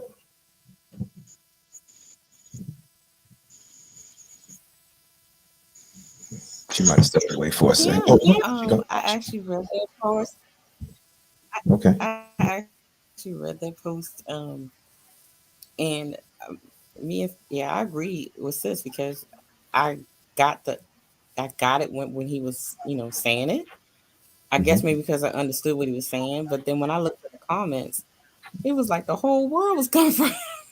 Yeah. Coming for him. You know, like they were like, he's calling him ugly. How can you marry a man that's calling? No, that's not what he's saying. Like you guys are just totally just messing with the man. You know, I think if more people will look at it that way, I think we'll have more marriages out here. because people are looking for something false, and not what's real and tangible. No doubt. And that's what he's saying. He's like, I found exactly what I needed, and it may not be what in the what do you say, in the package that seems to be, the most beautiful, but who she is, her essence of her, and what she brings to me is beautiful. But a lot of people in the conference, they didn't get that. They were coming for that poor man like they about to cut his head off. Yeah. Yeah, they were coming for him. We got check-ins. Army Vet said, do she need affirmation? Just Kaya said, hey, Army Vet, they exchanging the pleasantries. I have been studying B9 dictionary. That's right. You got to get the micro dictionary and the macro dictionary too. Got to get both. And Danique, what up, Danique? Hope all is well. Peace. Peace, God. Said, good day, Harris Tribe. Blessings to the panel. Chat, everybody. And I'm going to get you guys in. Mr. Lames, we coming to you next. But what I wanted to jump in real quick in the double dutch rope is what I pointed out to Mrs. Harris is the initial presentation of someone by their significant other and then a year down the road. And that's when somebody come up to me and go, yeah, Mr. He said, I met this girl, man. She is fine. Her kids are smart. Like Mike Epps said, that daughter of hers, she is pretty. That boy, he gonna be a football player. Boy is, but a year down the road, it's like, man, those kids ain't shit. Kids ain't did nothing since I moved in.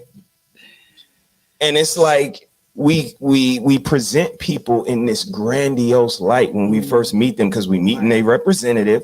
They're showing us all the good things, and all we doing is spewing all of this regurgitation to people when we meet them. Yeah, she's so nice, and her hair is, and she's so, and she likes sports, and she goes to, man, don't shut up and wait a little bit. What you guys think? Am I way off? I could be wrong. Like I could be wrong. What you got, B9? What you think?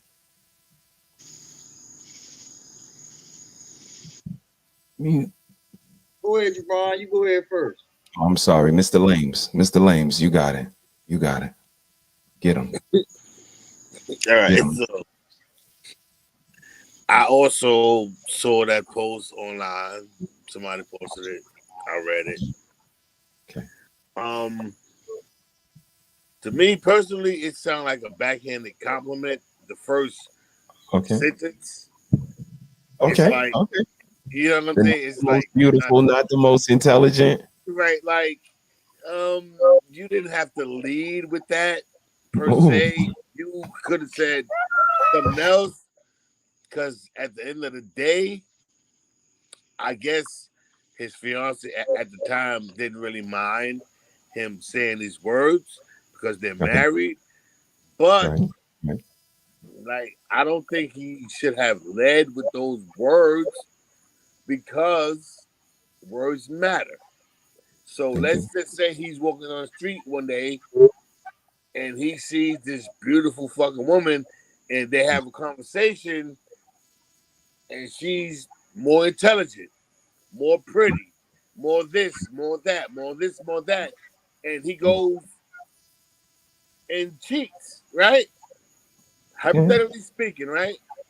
Right. And he says to his wife on some Harlem Night shit, I'm not coming home no more, right? Because you know what I'm saying? Because you found somebody who's more intelligent, more beautiful, right? Like, so, all right.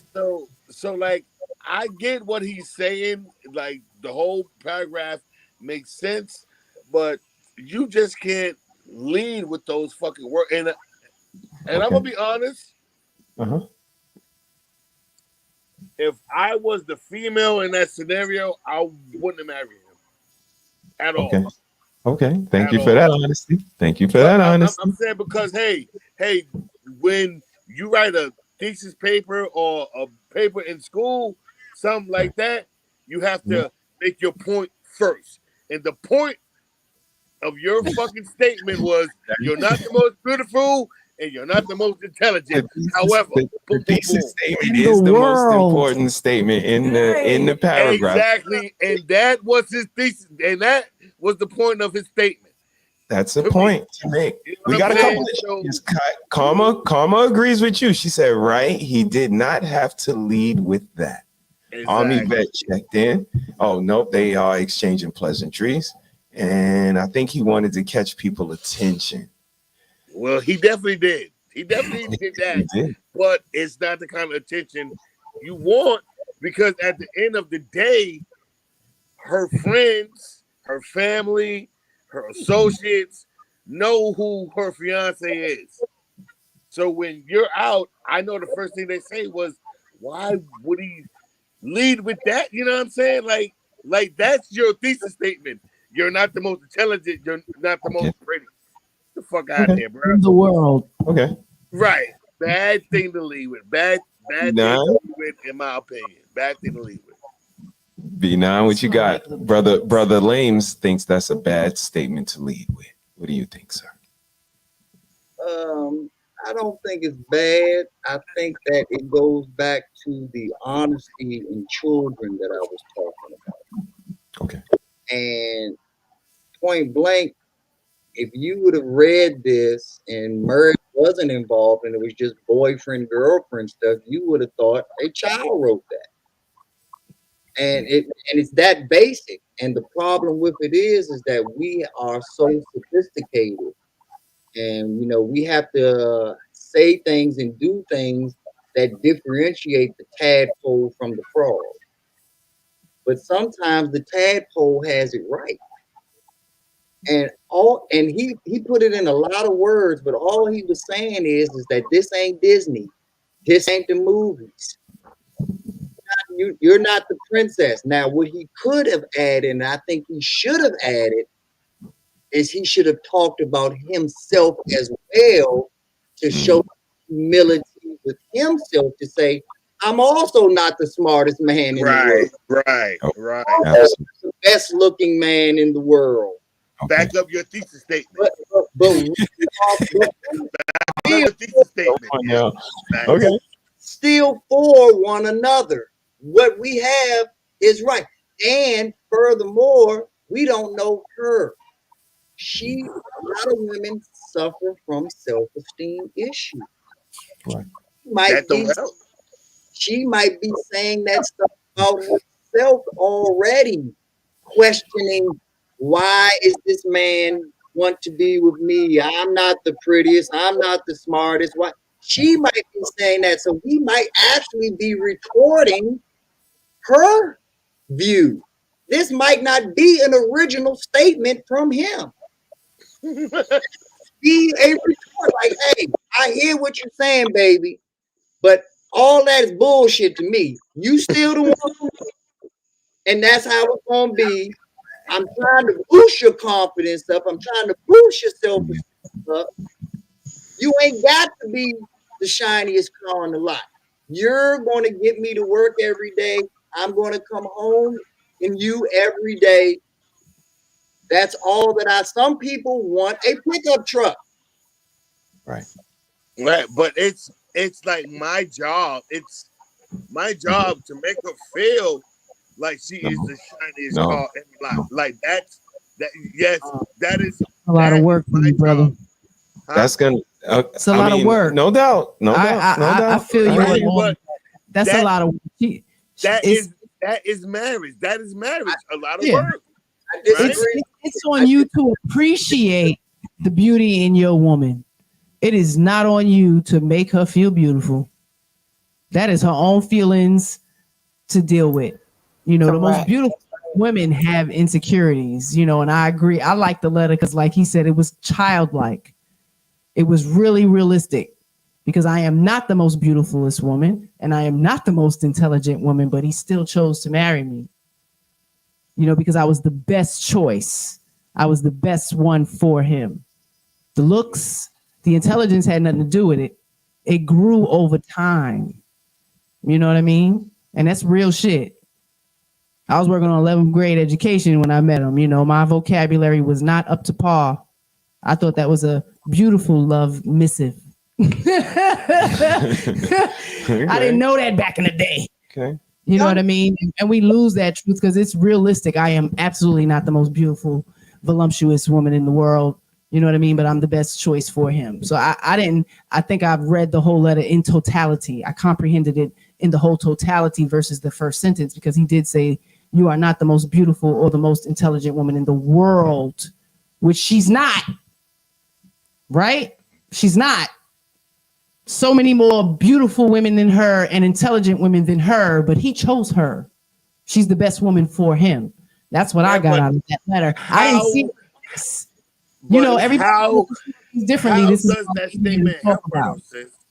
Right. Huh? How does that statement help her? It does not help her if she already feels like you can't. Why does it have to help anything? I don't. Maybe you might need to read it in totality, because I thought it was awesome. I did. He read it. He read it himself. I mean, so that just shows that everybody comprehends differently, right? You know, we can all read the same thing and get something different out of it. Not saying you're wrong or I'm totally right about it. It's just what I got from it. Right. You know. And I respect what you got from it too. You know, some people, all the people in the comments were like, you should leave him. I don't even know why you're married. And you know. Yeah. Let's see a picture of her. Is she the cutest? Did she graduate cum laude? Like, is it the truth? I get it though. So my point of it is that the shiniest car on the lot is not always the most efficient and the best car for what your needs. If you're selling watermelons and you driving from North Carolina to DC, you don't want a Porsche. You don't want the shiniest car. You want the truck. You want the flatbed. You want to get as many watermelons in that thing as possible, so that when you come up north, where the inflation rate is higher and the cost of living is higher, you get more money than you would have got selling those same watermelons in North Carolina or South Carolina. It's worth your while to make that trip up. So you have to have the right transport. Same thing with a snow car.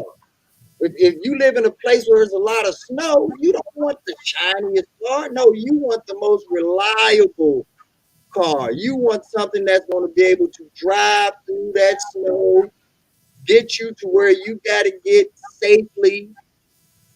It's all about perspective is the point of it. And the last point that I want to make, how many people hate me? How many people that don't even know me, only know me on these platforms, don't even know my real name, hate me because I come off as one of the smartest people in our little circles or whatever. I'm not marriage material. I lucked up with my wife. I'm not marriage material. I'm the guy that you hate because I know too damn much. Nobody wants to be with the smartest person in the world, is my point. You hate those people.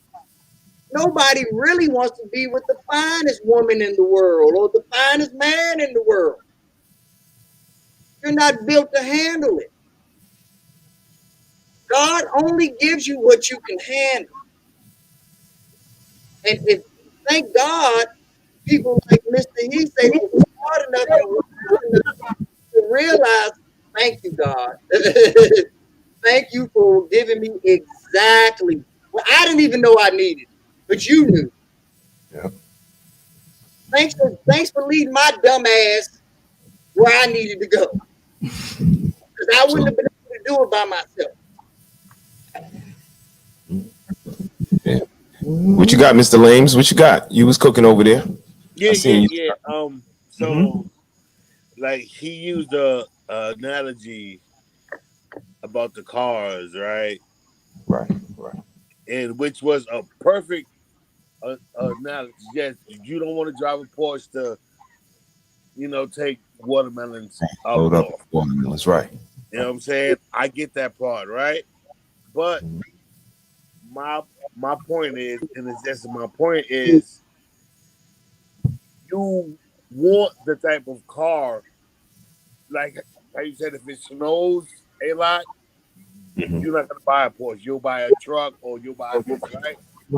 Right. And based on that statement that guy said, his first sentence, Right. like I keep alluding to, is like that was the basis of his that was the basis of his point, right? And then he, Right. he kind of like fell off from that point and like made his point at the end, but Okay. it's like, hey, babe, you're not a Mercedes, you're not this, you're not this manical loudy, Right. but Right. but here comes the but, right? Now Here come the butt. I would retort that statement by saying, if that was something that she wrote to him, right? The same way, you're not the smartest, you're not the handsomest man. And then I go through all of this shit, and like you said, B9, which I appreciated, he never said the fact that, oh, I'm not the smartest, I'm not the most intelligent, but this works right now. Had he said that, I would be more apt to agree with his thesis statement, his first line, his I got you. subject, I got you. right? But the I got predicate sucked.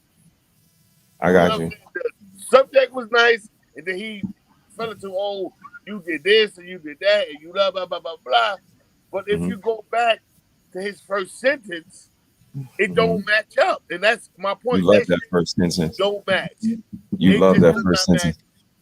I'm with you though. I definitely seen his thesis statement, but the thing that stood out to me and what I seen is he also said, I wasn't looking for none of that shit. So coincidentally, she's not none of that, and he wasn't looking for none of that. He said, I wasn't looking for that. I was looking for you, and I found you. So, I get that, you heard what you heard. You hang up on what you hang up on because that's us as people. We have our perceptions, but me, I want to know what you said. That's good. And I get you said a lot. I get that. And I definitely heard that you said I wasn't the prettiest, so I'm definitely going to be watching you. Right. And I get that, and my eyebrows gonna be up, but at the same time, I did get that you said you wasn't even looking for that. You was looking for me, and you found me, and let's build on that. And the word realistic is something that I want to see every man use, because sometime that medicine ain't gonna be grape, it ain't gonna be strawberry. That shit gonna be straight cod liver oil.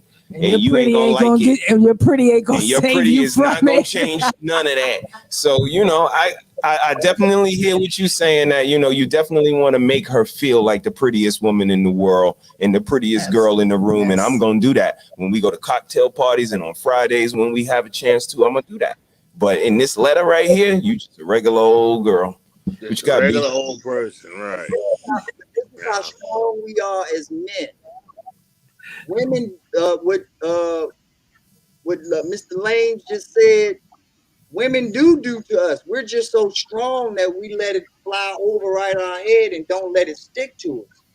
So women all the time tell you that you're not good enough. Women all the time tell you that they're settling for you, or that you weren't their first choice, or this and that. One of the most famous people on YouTube that's supposed to be talking financial knowledge, Mr. Moise Watkins himself, is supposed to be guiding millions and millions of people under his V1 to financial freedom.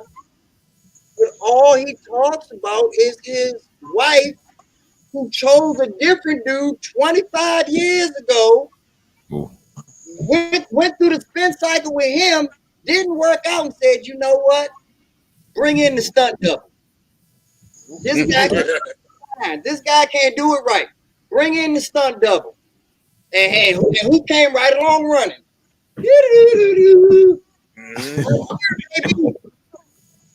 Here I am, honey. Right. And nobody made a big, especially women. No women made no issue of it. or were good for her. Sierra wanted Future. Mm-hmm. Russell Wilson is the settlement. Not a court settlement.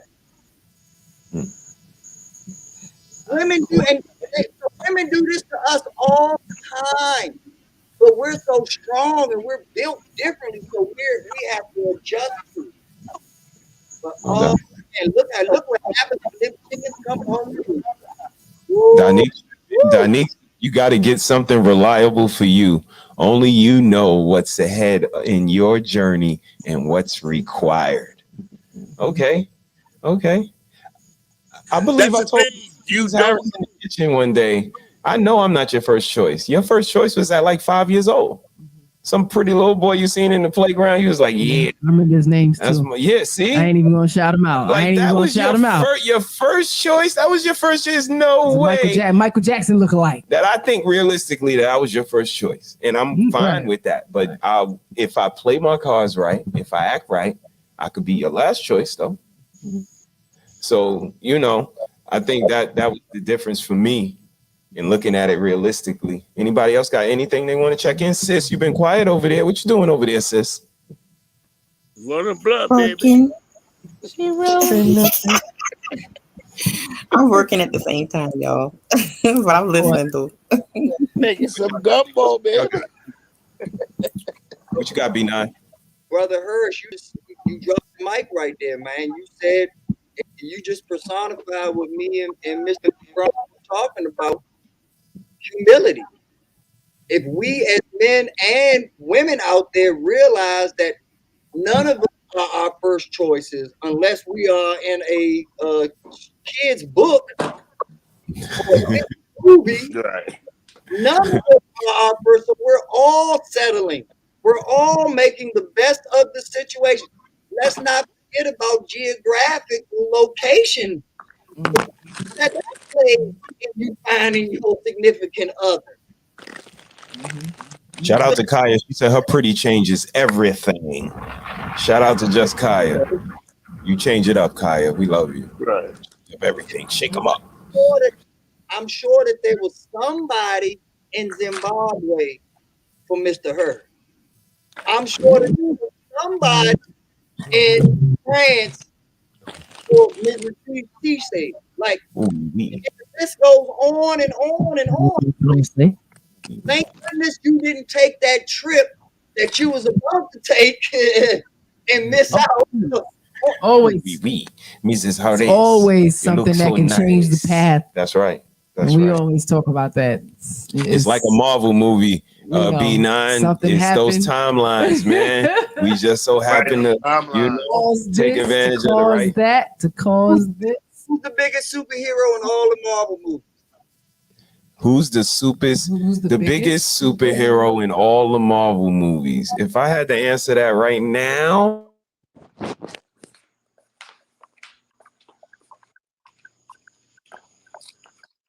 choose wisely. Is it the one who made the most money? The biggest superhero, Iron Man. Is that your choice too? Iron Man is my choice. Iron Man. Now, Iron Man is definitely my favorite, but the biggest hero is the rat that brought them back from Ant-Man.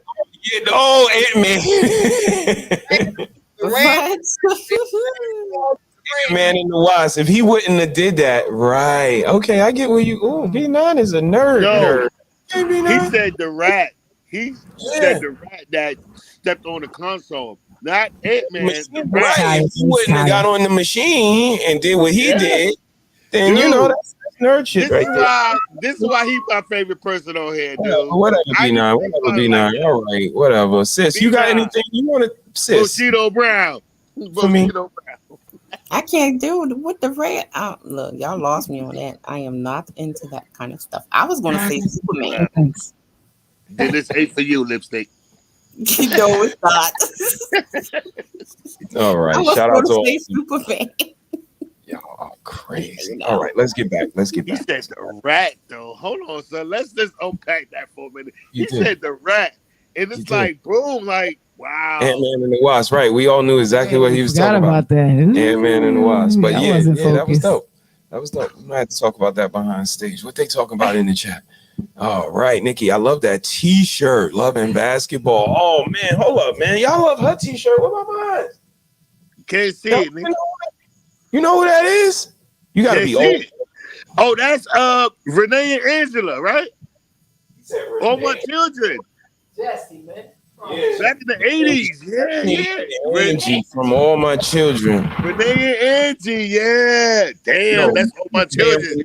Stop saying Renee. His name is Jesse. Jesse and Angie. Jesse, sorry, Jesse. All right. You gotta stop saying Renee about Jesse. Jesse and Angie, old Word school up. couple. If y'all don't know who it is, do your research. When you know, you know. I got half of it right, God damn it. But no, you did. You did. You had half of it. It was like kibbles and bits, but bits and kibbles are different. Had to bring him back. Shout out to the yo. Thank y'all for checking in. We talking about what would you do, and we just jumped off into another timeline, and we played a video, which created a discussion. But it's a dope discussion. Shout out to everybody for being here. What I'm gonna do right now is I'm gonna share video, and I want to know what would y'all do about. You know what? Let's change the tempo because I really want to know what y'all would do about this one. Everybody check this one. This one's good. Here we go. Oh, man. Here we go. Hope y'all ready for this one. Let's do it. That follow me, I need y'all to weigh in on this mess right now. Get in them comments and make sure y'all are following and liking the page. Now, on your screen, you see a beautiful couple. Yes, they look beautiful, okay? They were due to get married. They were engaged. But he called off the wedding to be engaged to his true love, right? And he actually saved the date that he was supposed to marry this woman to marry his true love.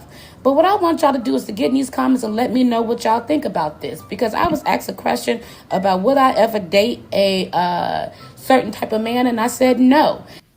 And we want to know what would you do. Sis cannot already. We didn't even finish. I cannot because I know them. I'm so okay. Well, I'm sorry. Hold up. Let me put up. I gotta put up a banner. Yeah, a disclaimer. Here we go. Hold up. We gotta do it right. I'm so sorry, sis. Bam. Right. FBI warning, goddamn this. What happens on here is not personal. Go tell it on the mountain, Lord.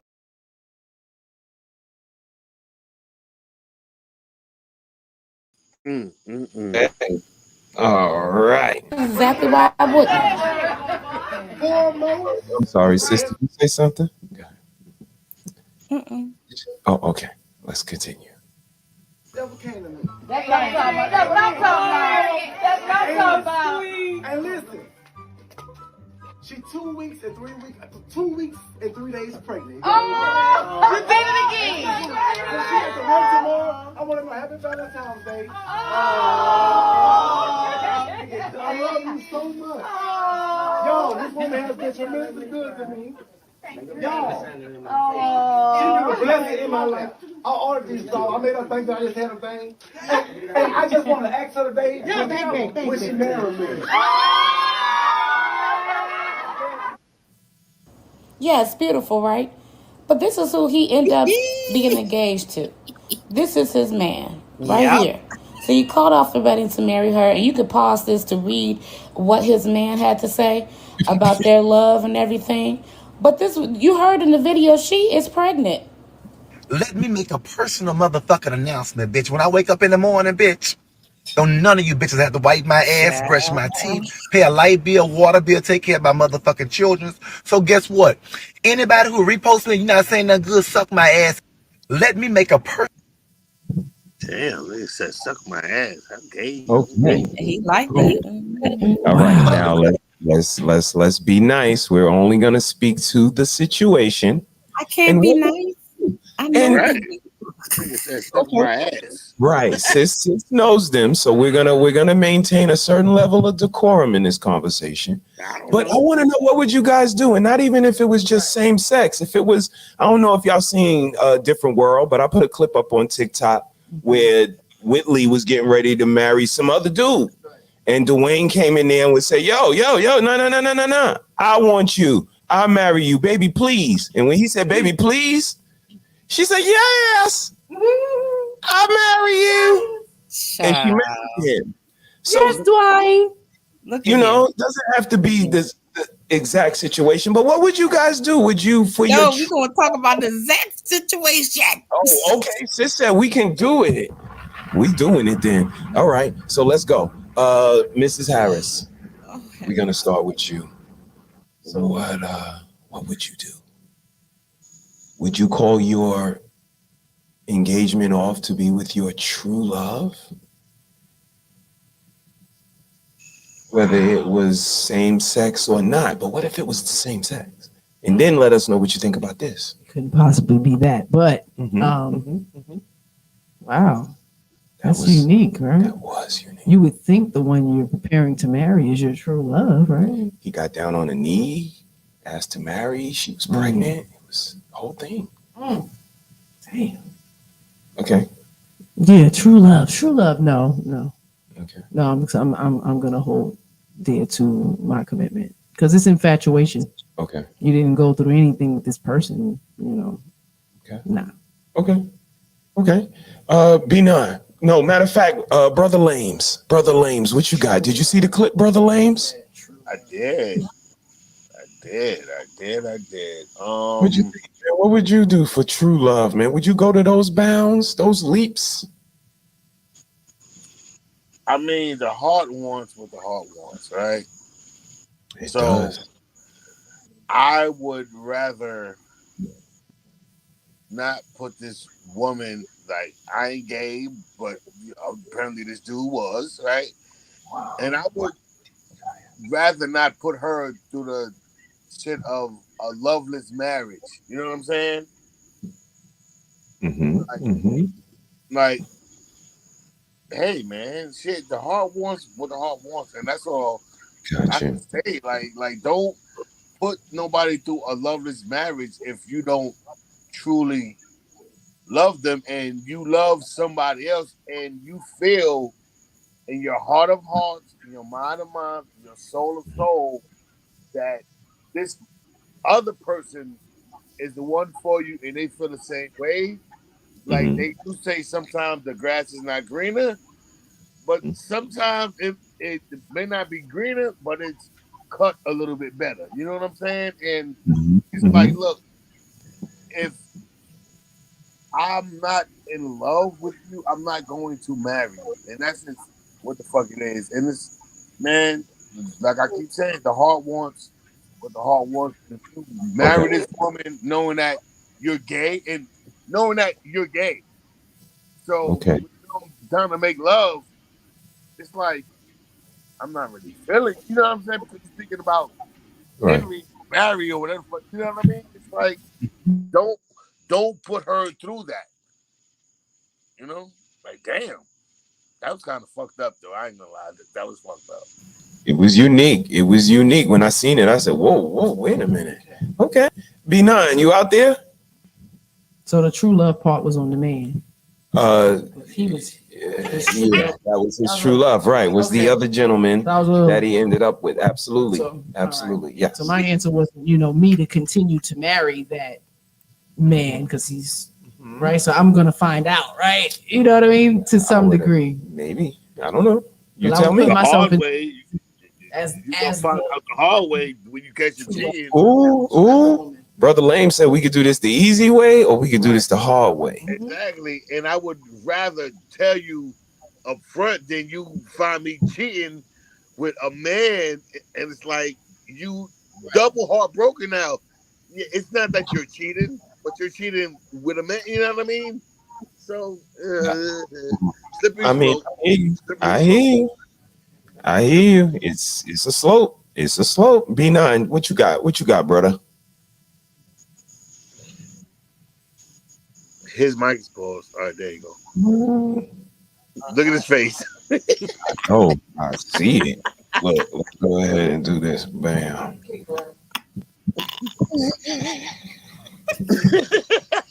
Come on.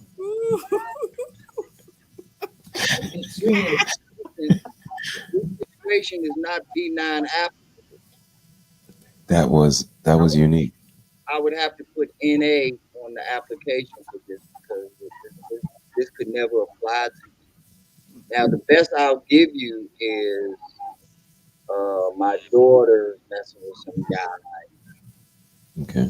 Daughter goes through that situation. Okay.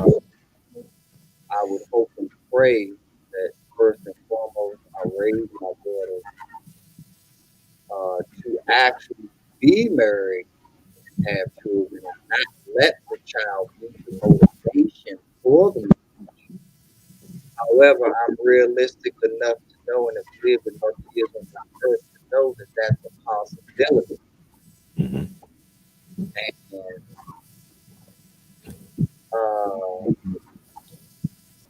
I would just tell her to get away, ultimately, because now it's monkeypox. She has exposed herself to a whole different world, and the second she gets the knowledge of that, she needs to apply that knowledge, get her and her situation away from it. Now, if the gentleman still wants to provide financially, not against that, but I wouldn't even allow him to raise the child because of the dishonest nature that he's already put her in by even impregnating her in the first place, knowing that that's not his true intention, or that's not the side that he's choosing at the moment. The father in me can't say on YouTube what would happen. You can fill in the blanks. For me, it was unique, very unique video, and the lack of sincerity was what stood out the most for me. To, propose, impregnate, all the while still be of a whole other sexual orientation is a little inconsiderate. But the most pivotal part of the video was when he told us what we can particularly do with his butt. If we felt some type of way or talked about it in some type of way or whatever he was alluding to.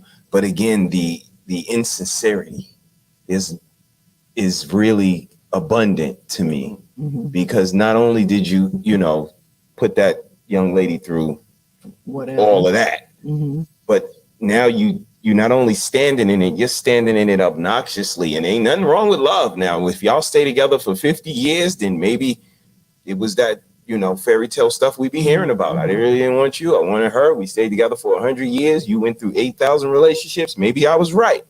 Who knows? We get to that bridge when we get to it, and then we cross it. But for him to say, everybody that say something about it, XYZ, y'all can do this, that, and the other, little insensitive. Because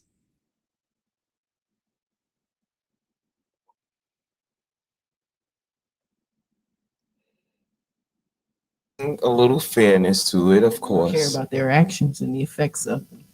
There's a point at a wedding where even the preacher say, if anybody got anything to say about this, do it now. Give you a little opportunity, a little window right now. So, Would it matter though? Yeah, depends. Again, if they feel, you telling me would it matter? What if his homeboy standing up there? Right. I'm just saying. Homeboy says, yeah, I got something to say, preacher. He gonna say, yeah, I'm going with that, because that's what he wanted to do, as we clearly see. But this isn't even a sexual issue. This is an honesty issue. We've all seen the O'Shea Duke Jackson thing and the post going around about the young lady that has given possible celebrities the HIV or maybe even full-blown AIDS virus. Yeah, we seen that. We seen that actually. That Unfortunate. is We the seen thing, that. boy. That is the And thing. she's only 25 years old, and she says she's been fucking celebrities for 10 years. You do the math. So first and foremost, they are wrong for being pedophiles. But look what God does to you for your wrongdoing, for your lack of honesty. Once again, bringing it back full circle to those little children. Look what They happens and when you're ain't not honest. done a thing no Look more. what happens when you Like, save somebody's feelings, when you tell just little white lies, when you want to make someone feel good about yourself. He could have been honest and let that girl find someone who actually liked her. But no, he took advantage of the situation knowing he had there was no end game for her. But did that stop him from doing it anyway? I don't want to wear the shirt, but I'm going to still take the shirt and make sure no one else can buy it. No one who really wants it can wear it. But I'm going to use it to wash my car as a rag or like he said, to wipe my ass. they pops. Use my shit to wipe your ass. Okay, so it's time for me to talk now. Yeah. She knew. Everybody knew that Okay. he goes both ways, and she thought she can change him. Okay. And that's the situation. Where they from? Would you want Baton to? Rouge. Oh, okay. Where they from, Okay. C's? Baton Rouge. Sis said Baton Rouge. Oh, Baton Rouge. Okay. Well, that took a turn, but still, I stand by my statement. I'm just going on the different side of the fence. Did take a turn. Because I'm telling you, because it's no way that nobody could not say that he had some sugar in his tank. Because his That is very mannerism, the way he talked, the way he dressed, I'm the here way to he guy from carried himself. I mean, but sis, you can just say, Metro, and No, it's it was beyond Metro. No, get manicures. beyond Metro. Okay. It was Okay. beyond like flamboyant type Okay. stuff. And his booty bigger than the girls. Oh, I know that's right. Yeah. Damn, we need to. When I say his that. body is snatched, his body is snatched like he went and got a BBL. They be twerking together like this. So, Okay. yeah. All She right. thought Well, she thought she could change him. That's all that was. She thought she could change that was him. very unique. It definitely stood out to me. He likes to Ladies, dip in you the can't pond change it. and swim. If you get what I'm saying. Oh yeah, she want him to be a duck. Want him to fly, swim, just acclimate. So he goes both ways, but he's more into the other side than the lady side. Damn. Shout out to ducks. Ducks can swim and they can fly. So not a lot of birds can do that.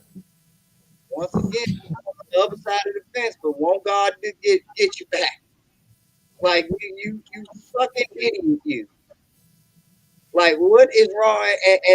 And if you can try to do this to a gay man, then what are women doing to other heterosexual men trying to use these babies as traps and use them to try to get a ring or get a situation? Like, damn. The power of that JJ. That JJ. All right. Even Okay. I try to give credit, it comes back to treachery. It comes back to a hidden agenda. It comes back to biting the apple. It comes back to just thinking that you are smarter than God. You're smarter than your creator. Wow. You figured it all out. We know all the answers, right? Just Kaya laughing at us. She got the ducks up there. Ducks, quack, quack. Shucky, ducky, I was quack, listening. quack. I was listening intently, Kaya. Shucky, ducky, quack, quack. Smile, Nikki. Smile, Nikki. All right, we're going to make her smile, but we're going to change the mood a little bit. We're going to get a little serious. I want to know what y'all think about this clip. Times. Oh, let's bring Lauren back. We are in such of in our ego that we are in possession of another person. We're not experiencing them. We're not totally loving them and letting them be free. We think we're supposed to be together forever. And that's not a spiritual relationship. Spiritual relationship is without the ego. It is we are together. I bring you up. inspire you, you inspire me. Now, if there ever comes a point where I'm not inspired anymore and that now I'm in my ego, now I feel I need to possess you, now I feel the need to control you and you're mine, I'm in my ego. And that's not love. There's love in there, but now I'm operating more in my ego and not in my pure love. And I can say this because I operated from these spaces before. Nobody is yours unless the agreement is that we're gonna experience Earth a little bit longer than Sun, right? That was Lauren London. Shout out to Lauren London for getting through. Shout out to Nipsey. Rest in peace to the God. What you think about that, Mr. Lames? Mr. Lames, we're going to start with you, man. What you think? Ego? Do you think ego sometimes gets in the way of our love and we think we possess people when we don't? Always. Ooh, he said, wait a minute. Wait a minute. Yep. I didn't hear you. Wait. I think my signal went out on that.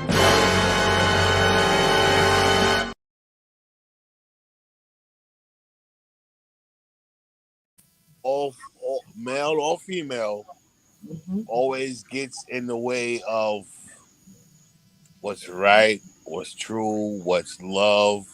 Like she said, if we get married and then it's like a thing of, okay, you think you own me, like that's not love, that's your ego. That's your ego. And I agree with her 100%. And it's mostly from male perspective. It's like, hey, go do the laundry, go wash the dishes, blah blah blah blah. That ain't you. That's your ego thinking, hey, this is your gender role, quote unquote, which I never believed in, still don't. You know what I'm saying? It's like, hey, if the fucking clothes dirty, somebody gotta wash the clothes. If the dishes dirty, somebody gotta do it. I don't want no stinky ass house, right? So I agree with her, but most times it is the male's ego who that comes across as like, hey, like she said, it's love, it's compassion, it's this, it's that, and the third. Right. But at some point, that ego starts to kick in if you feel like he or she, which you have to say nowadays, he or she is like lacking in something, and your ego start to kick in like, hey, like this is your role as my wife or as my husband, whether it's male or female, like this is your role. And that's why I never agreed with the fact of, hey, I'm your husband, this is my role, you're my wife, this is your role. No. If we in this together, we in it together. Fuck my ego. I have to let my ego go. No pun intended, but you know what I'm saying? Like I can't let my ego determine my marriage because if I did, then guess what?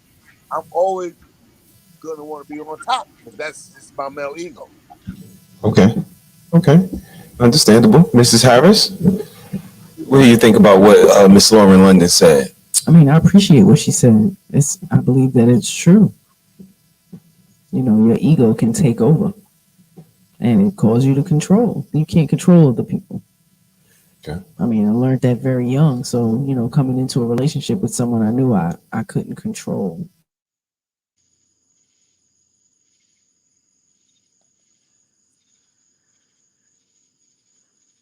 Control you. Can't nobody control you. You have to control you. Okay. So, you know, no doubt. I appreciate it. I thought it was awesome. No doubt. B Nizzle, what you got, my guy? I am going to jump out on the pool here, and I rarely do this, but I'm going to make an assumption,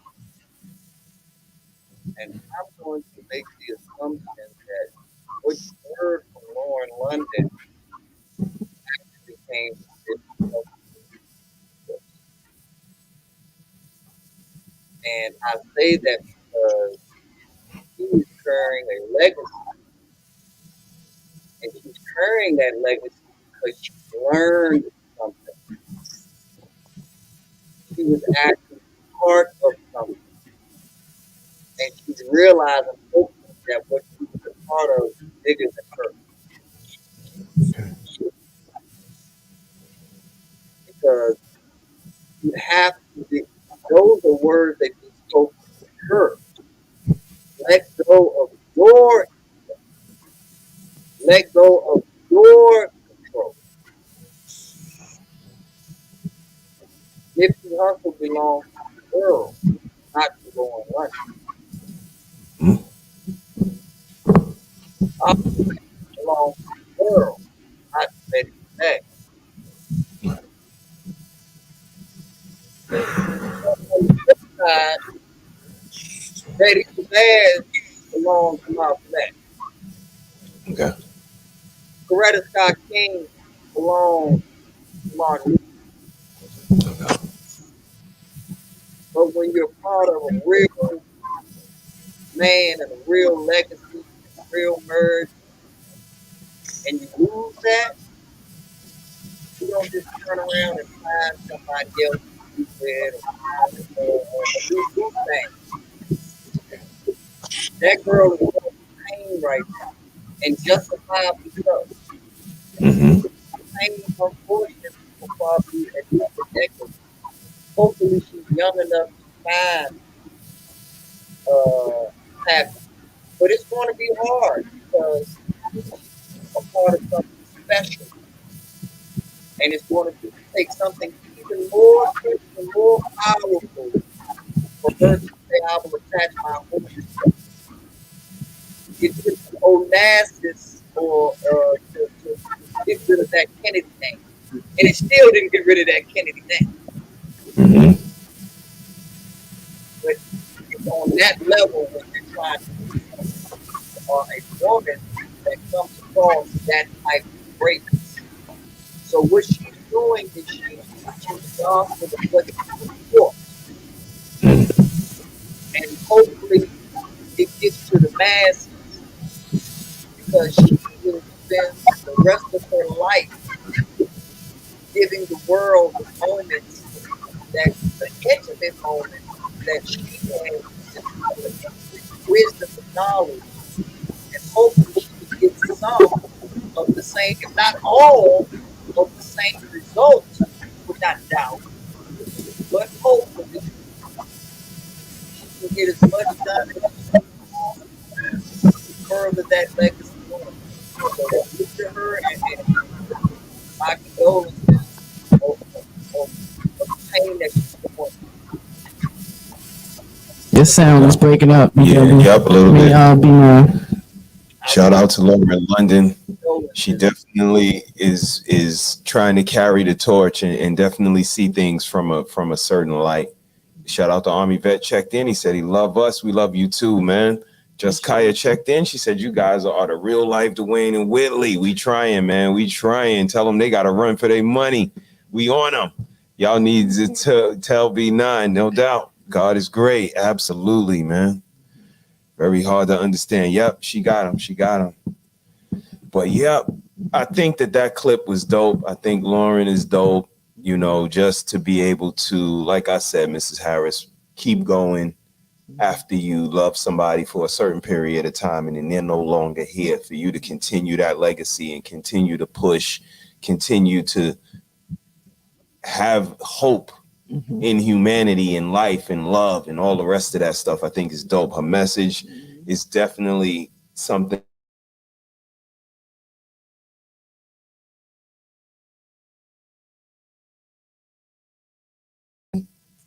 gonna be a point where I feel you are my wife. And the same, you are my husband. Can control you like a puppet. Like B9 said, you know, Sister Coretta, you know, Sister Betty, these women felt a certain allegiance, a certain possession to the men that they were aligned with. And I don't know if it's a good or bad thing. I don't know if it's a possessive, an ego, a masculine, a feminine. I don't know. I just know that sometimes God put people in your life that you really associate with. And you know, for the connection that we built, for the connection that we have. I don't feel I possess you, but I do feel that, how do I put this? I owned you. No. Let's go straight to it. If I disrespect your wife or I put my hands on her, what would be the first thing that you would think? That I have to defend her honor. and that somebody messed with your wife. That's like true. Yeah. And the same question to Nikki. If I put my hands on your kids, you biting your ankles. But I'm thinking, B9, about the operation in which we're operating from. Am I operating from an ego standpoint or an honorable moral standpoint? It's ego. The English language is so extensive and expansive for a reason, because we have to be able to tell a person to kiss my ass without using the words kiss my or ass. Or we can be direct and just say kiss my ass. Right. You know, a person can call me the N-word, or a Caucasian person, and they know a reaction that they would get because that's a word that's prohibited to them. But everybody gets to use the word boy. But if they use boy in the wrong context, it can hurt just as much, if not more, right, than unspeakable. Right. So the English language works that way, but ego, but it's a positive ego, so we add honor to it. We add defense. Shout out to Army vet in the chat. Our Army baddest thing out there. You think ego ain't a part of our military and our bravado? And that same ego gets us hated as tourists when we go to other countries. Oh, you don't even speak our language, but we have to speak your language. We had to learn English, but you have the nerve to come over here to Italy and then ask me, do I speak English? The nerve of you Americans. It's all perspective. Damn that. France will be speaking German without Americans. Just saying. But my point is that ego is what makes a man get up at 2 a.m. and say, I'll check the door. That's ego. No doubt. Oh shit, we both getting up, goddammit. We both die. Oh, he said you getting up too. Come on, girl. Because you are my emergency contact. Okay. I'm glad you said that. I'm glad that you said that. We both getting up. Shit. Okay. We both getting up. Brother Lames, what you doing? Talk to me. Everybody, check this screen out. Should have paid for all of our food. For one, I'm not paying for everybody's food. It's your birthday, cool, but I'm not doing that. It's 18. Why don't you gotta pay for all y'all food though? You brought 18 friends. I'm finna leave you. You staying here with them or you coming with me? Bro! Yeah. She brought 18 friends with her. And she said, why you not paying for all our food, though? So, hold on. I know you're thinking what happened, right? I know that's what you... Over this relationship.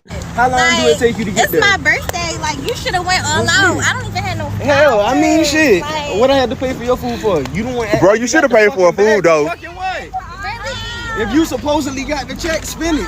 Fuck it. I can't believe you doing this for my birthday. Who even asked any of y'all? Like, did y'all pay for any of her food? I ain't seen none of them offer to pay for your food. How? You chill with them all day. OKE, that's gross. You need another nigga. Oh my God. If aggravating was a mother. Let's do it. Let's do it. Let's do it. Let's do it. She brought 18 friends to dinner and wanted him to pay. She said she's over the relationship and he should have paid. And her friends say, you BROKE broke. What y'all think about that? Let's go with you, B9. What you got? Mrs. Harris, I want you to simmer. I want you to simmer a little bit. Oh, because I know she mad. I mean, I'm disappointed that he didn't bust the blood vessel cracking the fuck up. Like that he even took that shit seriously is the biggest disappointment to me. Like all I can think of is the scene from Goodfellas when the guy came home at 3 a.m. Or matter of fact, I think it was like 7 a.m. because the sun was up. And she was like, bro, you were partying all night, Henry. Yeah. And he just around laughed and rolled back out. Like that's what Cuz should have done. Matter of fact, Cuz should have went in that restaurant and had a meal. He deserved to treat himself off the foolishness that he just went through. I'd have went in that restaurant and said, hey, you got a choice. There's a table for 2 waiting for you, or you can go with 18 friends. But I'm going to give me a well-done steak. So you decide. But I'd have had a great meal that night, and somebody would have ended up enjoying it with. You better believe that. It was a lot of them. She assumed he would. Now she looking dumb. Is she crying? Yeah, she gonna cry in the car, Karma. She gonna cry. 18, she bugging. Yeah, that was a lot of friends. That was a lot of friends. What you got, Mr. Lames? I'm saying, like, did we discuss this before you showed up, or you just showed up with them? You know what I mean? Or birthday. It's her birthday. Like, I don't give a flying 747. You don't show up with your birthday on a date with me with 17 of your friends. Like, no, wait, I'm sorry. I'm sorry. You said you used to be a pilot. You said you used to fly planes. What was that about? What was that about a plane? I said I don't give a flying 747. Nigga. That's what I said. I don't give a fat baby's ass, to quote my great uncle. I don't give a fat baby's ass. You can't show up to your birthday dinner with 17 of your friends and expect me to pay for all the. First of all, your friends should be like, yo, I got you. Somebody should say, hey, I got you. Right? But let's just say that they don't. You expect me to pay? It ain't your friend's birthday. If it was your friend and your best friend, y'all had the same birthday, cool. I got you. Your best friend, boom, boom, boom. That's your homie. You my girl. I got y'all. But the rest of these motherfuckers gonna be washing dishes if they think I'm paying. No, I heard him actually ask offer to pay for your dinner, and it was crickets for right. A couple, little millisecond was crickets. Exactly. But exactly. And let's add a little game to this, y'all. From a lady's perspective, why would you invite women there that look better than you? It's supposed to be your day, your birthday, and you go like because that red ball was kind of cute. I ain't gonna lie, that red ball was fine. That red ball was fine as fuck. I'd have paid for her. I'm giving y'all real insight. Don't bring a woman that looks better than you. And y'all know what I'm talking about because y'all make sure that all y'all bridesmaids look worse than y'all at y'all wedding because y'all know that the show is on y'all. So if it's your birthday, why would you want to have women around anyway? You supposed to be getting garnishing all the attention. You supposed to be the life of the party, but you saying focus on my background dancers. And I can't perform on some MC Hammer shit. I can't perform unless we all on the stage with baggy pants. No, we didn't. Wait a minute. What was that about? Wait, was that MC Hammer? Oh yeah, you remember MC Hammer would not perform without his entourage. Mm-hmm. And his entourage was what, about 150 dancers deep? And if you don't take care of all 150 of them, you don't get no MC Hammer show. Period. That's right. And I believe it was about 3 years later he ended up filing bankruptcy. Yeah. Absolutely. Absolutely. Expeditiously. And we want to be fair. We don't want to say that, you know, there's just one spectrum or one side of the spectrum when it comes to women. We're going to get Mrs. Harris cooking because she's over there simmering. And then we're going to go to a whole nother side of the spectrum. Mrs. Harris, it's on you. I mean, the first statement, that second statement, B9, that's how do you plan a date for your birthday to go out and you drag a whole slew of women with you? Even if he had the bag, even if he was willing to spend that, why would you want him to spend that on all of them? Right. It's a great question. This is what we doing now, ladies? Like, this is crazy. He was shame. OKE broke. Wow. And the entourage with her, they were like on it. Like they really expected this young man, like he got the bank like that. He like, you got the bag. You talking about you got the bag. Take care of that. But you know, like he shouldn't even entertain it. Once he went in there and saw all of the friends, it's like, I thought it was supposed to be us. Are we going to sit over here? It's going to be intimate. Let it be known right off top. I got you. I ain't got all your friends. What the fuck? Where all them come from? And I didn't even know they was coming. Shout out to Kaya. Kaya said because he already told her she is not the most prettiest girl in the world. Right. Not the most intelligent. She absolutely wasn't in the group. She thought because he balling out with her that he was going to trick, and she got tricked. These babies is out here acting simple as hell. Y'all need to stop. Got it. It ain't tricking if you got it. Right, that's what his friend said. And there was a lot of ladies in the video. I hope y'all watch this on the replay. If y'all got that shit from y'all mama, y'all need to go have some therapy with y'all mamas. Because it's getting sad out here. It's a damn shame. It's a damn shame. But those not the only women out there. Let's take a listen to the other side of the spectrum, Mrs. Harris. Let's get you in a better mood. You can tap into, baby. You know what I'm saying? That's the greatest strength a man could have is a great woman pushing him and driving him, especially if the man already got hustle. Mm-hmm. Wherever you thought you was gonna take it, you need to 5 times that. That's where you're gonna see yourself. Right. You may not see it yet, but it's gonna happen. You know what I'm saying? And that goal you thought was 5 years away, that's 2 years away. Mm-hmm. You know what I'm saying? That big time goal you thought was 10 years away, that's 5 years away. That's what a woman can do for you. Great woman can do for you. Now, the wrong woman can slow down that process drastically. That's a fact. I'm talking slow down in so much you don't even see it around the corner. You know, so you don't like see you said, yourself. Exactly. It's a give and take to that, yin yang to that. You know what I'm saying? Only a great woman can push you there. The wrong woman gonna send you down. That's just how it works. Shout out to Cruise Season on the check-in. Shout out to the guys, man. Is that what the one on the left side? Yeah, that was right. yeah. Well, shout out to him because he's growing. usually a clown. He's growing. That's growth. So right I appreciate that's growth right there. What he said, and it's true. It's true.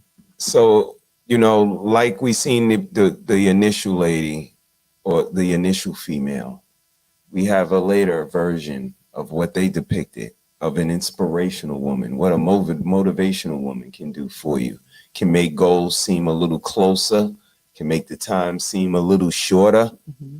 And if the ride seem a little easier, and just make the ride a little smoother for you.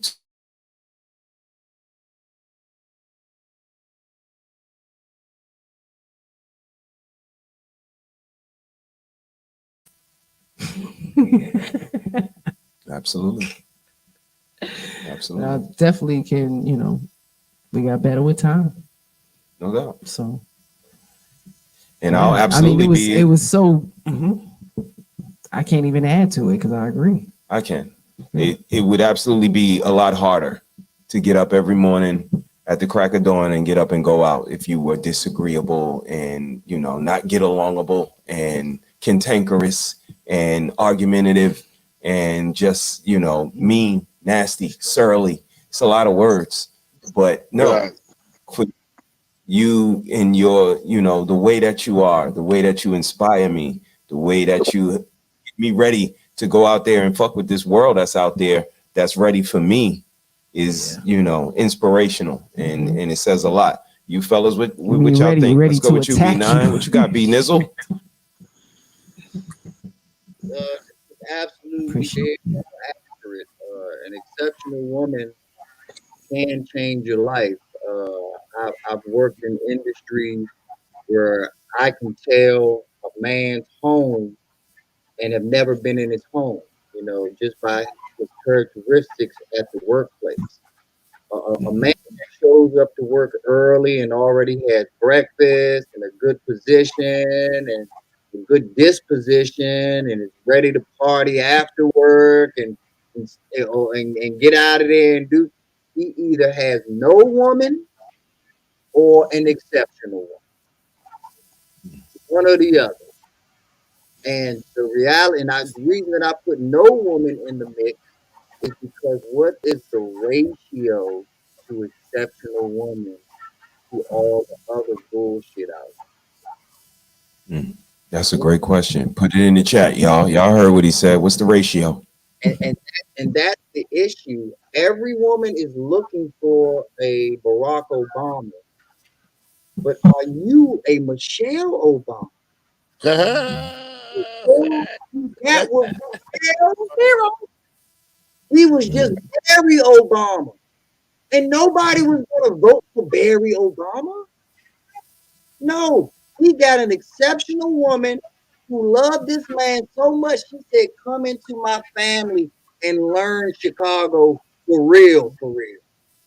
Learn your people for real, for real." Yeah. You got one of the most gangster names in the history of blackdom, and you're going by Barry? Nigga, get over here and get with this exceptional woman. Where would he have been if he'd have married Susie or Karen? He'd have been Barry. Yeah. Would he have been the first black president of the United States? Being Barry Obama, married to Susan or Helen? So Susan or Helen, check in if y'all out there. The ratio we talking about, Kaya, is exceptional women to the modern women that we see. And we would love to know the ratio or what you think the ratio would be when it comes to an exceptional woman and then, you know, a regular modern woman. And the ratio also includes the women that think but won't take the test from the male leadership that they claim that they want to be exceptional at. They get They said, how you doing? Hey y'all. how are you? How was your week? Good. I just capped off the week with a night out. So That's very good. Very good. You got to reward yourself, especially when you make it through the week, because sometimes they can be long. So absolutely. Hope you had a drink for me because I am thirsty. Well, let me go do that right now. Yes. But other than that, we chilling over here. We talking about what would you do, themed after the ABC TV show and hosted by Don Quiones. Not sure if you're familiar. But we just wanted to know, what would you do just to gauge someone's moral compass, their maturity, integrity, things of that nature. So we throwing up a couple of clips and putting you in some hypothetical scenarios so that we find out what would you do, because we know you can't speak for everybody. We know we can't speak for all women. Mm-hmm. Uh-oh. Uh-oh. Y'all froze. We got one for you right here. Let's do this. Uh-oh. When I became deathly ill, I was able to summon an ambulance, my next door neighbor, my family, and my doctor without picking up a telephone.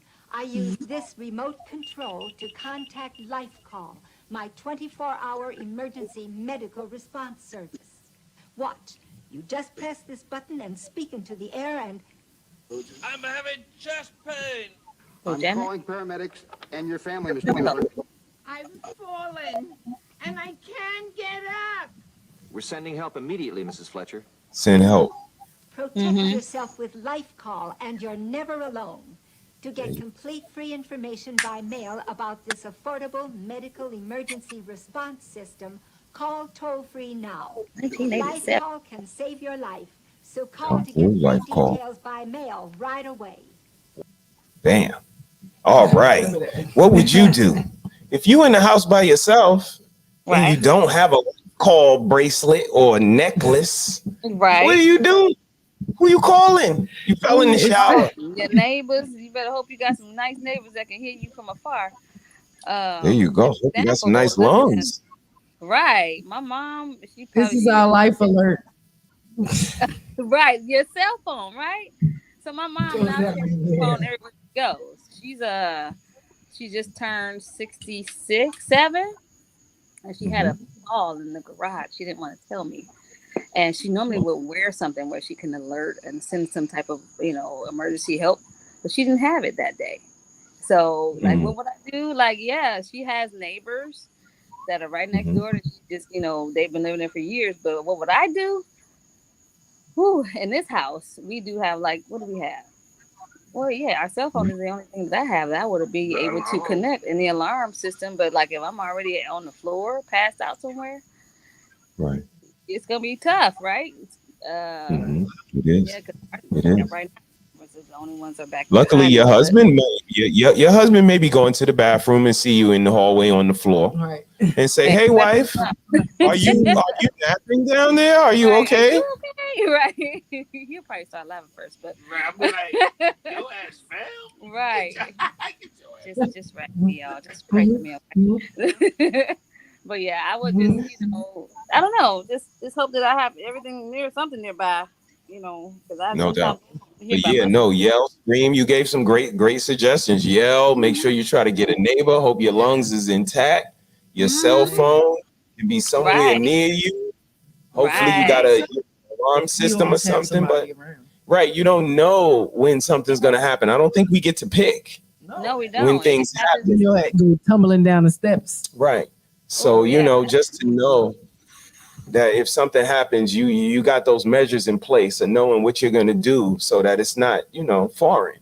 They need to make it a ring because everybody doesn't always keep a necklace on. You know what I mean? Or some big chunky thing on your neck versus having it on your finger. Yeah, what about your Fitbits and your Apple Watches and stuff like that? I think that can There you go. Yeah, there you those go. things. Yes. Yeah. That's good. Siri as well. Siri. Oh, Alexa. I do have Alexa. Alexa dials 911. Yeah. That's a good thing too. Yeah. Because you can tell Alexa to call 911, right? You should. Absolutely. Yeah. You better. Yep. Yeah. That's what I would do. That would be the only option. Okay. That'd be the one instruction she don't follow. B9, what would you do? You slip. Nobody's home. Wife's not home. Kids not home. It's just you. What do you do? First and foremost, y'all know that I love to be intelligent, but I'm also an ignorant motherfucker. And the ignorance in me can't help but laugh at that damn commercial. Do y'all remember that commercial growing up, man? Like I said, that's why we picked it. Oh, that shit will forever. It was called Life Alert. I've fallen and I can't get up. That shit will forever be funny. But I guess because I always took an attitude where shit like that is funny to me, you don't want to listen to B9's advice on this. I'm lucky to have a wife, but I'm the type of nigga where I make my peace with God a long time ago. And when it's time for me to go, I'm going to go. So if that's how I hope it don't happen slipping on no damn bathtub. I've been through enough shit where I hope that's not how my obituary turns out. Me and some porcelain. But it is what it is. God is going to decide, when is my time, how is my time. I don't fret over what I can't worry about. I live my life to the fullest and hope that No all doubt. affairs are in order. I hear you. I hear you. And the only reason that made me think of it is sometimes I step in the shower and that first step, I'll be like, whoa, wait a minute. I know I can get more sturdy footing than that. But I'm just thinking that one day I might not. And it's just that day where everybody's out shopping and my phone is far away. And it's just like, what the hell do you do if you fall and no one's around? Mr. Lames, what you got? Oh God. Okay, I'm gonna close the door. Say what now? Sorry. What do you do when you fall? Nobody's around. I've fallen and I can't get up. You seen the commercial? You old like us. Stop trying to act like you don't know the commercial. You know the commercial. Hold on a You second. just as old as me and B9. It's right there. He's working. He's working, ladies and gentlemen. Honey, do this. Grab this. Open that. Right, yeah. So if I fall, God forbid that there's nobody around, I mean, it's not like I walk around with my cell phone in my hand all the time. Right. But if I'm at home, I can scream out, Alexa, dial 911. You could. That's about the best I can do. But if I'm not at home, then I hope somebody see it, that I just passed out and be sympathetic enough to help my black ass and not let me die. Sir, you okay? Right. Old sir, you okay, old sir? If it's us, we will. Right. You know what I mean? So, So I want to know what y'all old think enough about what for this no lady damn says. life alert. I'm going to pull up a clip, Mr. Lames, and I want to know what you think about what this lady says. I'm going to give you 2 reasons why you probably should not get married. Reason number 1, if you don't want to stop being selfish, if you don't want to stop thinking about just yourself, just the things that you want, if you don't want to put your spouse's needs before your own, you probably shouldn't get married. Reason number 2, if you don't want to be pushed, if you don't want to be challenged, if you don't want to grow and evolve, if you don't want to get digging down into the trenches because your spouse sees potential in you that you don't see in yourself, you probably shouldn't get married. Marriage is not for everyone, and that's okay. Be honest with yourself. If you don't want to do it, don't do it and potentially mess up someone else's life. Boom. All right. We approve this message. What you think about what she said? Mr. Lames, you are about to be married. Right. And I agree with both of her statements. It's like, if you don't want somebody to push you to be better, then, find some ratchet such and such that will keep you where you are. If you want somebody that you can push to be better, or they can push you to be better, then yes, get married. Her first statement was, I can't recall what was her first statement that she said about marriage. If you're not willing to, put your partner needs and process of putting them before you, then you might not want to be married, because it requires a certain, selflessness, requires a certain level of you putting that person's needs and thinking about what's best for them, in addition to what's best for you as well, before you act on something. I believe in totality is what I got from it. Okay. Yeah, so within a marriage, reciprocity, that's a real thing. Right? She puts my needs first, and uh, uh, contrastly, I have to put her needs first, right? That's what Right. which is, and sometimes our needs are not on the same level, but Right. I know, hey, if this is what she needs to build her up, and she knows if this is what I need to build me up at Mm-hmm. the dismay of her own feelings or something like Mm-hmm. that, like she will do that. Like she may not agree with me all the time. I might not agree with her all the time, but at the end of the day, it's like, hey, is this the best thing for us? Right? And it's okay to agree to disagree. You know what I'm saying? Right. Mm-hmm. So yeah. Okay. B9, what you got? Bushido, don't do it. Don't do it.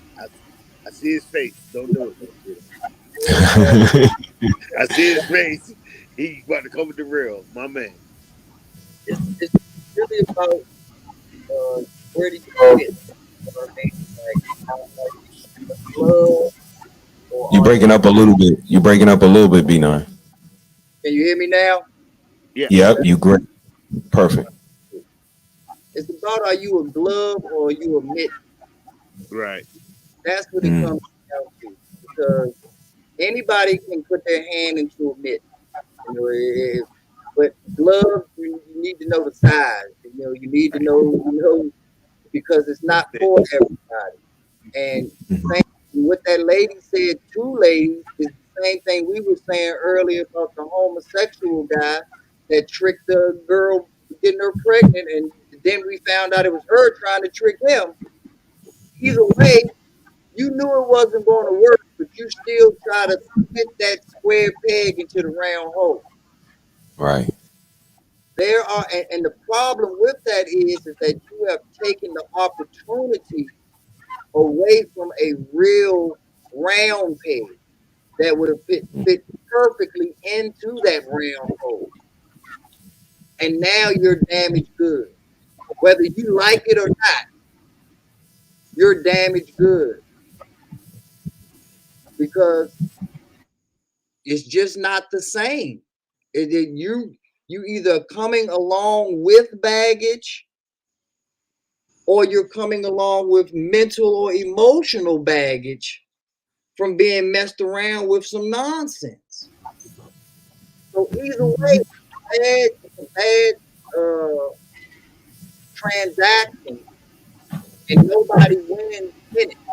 So stop trying to have game and stop trying to say that you did this because you're doing it at the expense of other people, and you're messing up their lives. Then you'll turn around and throw your fist up and say Black Power or for the Mm. community or what would Malcolm or Martin or all of these people that nostalgic people that you romanticize over, would they carry themselves the way that you're carrying yourself? You stopping your breath when Farrakhan speaks. And are you Mm. living that life? Be the best person that you can be and be honest with yourself. Because like you said, marriage isn't for everybody. Just Right. like a skydiver isn't for everybody. Nobody is Hold begrudging on. you I have to for go. jumping off the plane. Mm-hmm. Yeah. No Yeah, doubt. Oh. so you got to do what's best for you and stop trying to put everybody else's agenda in the area. Goldie Hawn and Kurt Russell have never been married, yet they've been together forever. It works for them. Right. True. That's absolutely true. Shout out to Goldie Hawn and Kurt Russell because they had absolutely been together for a long time since I've been watching TV. Right. But yeah, man, this was a dope discussion tonight. We got a couple of more clips we're gonna get to, and we are gonna wrap up. But this was a really dope conversation, and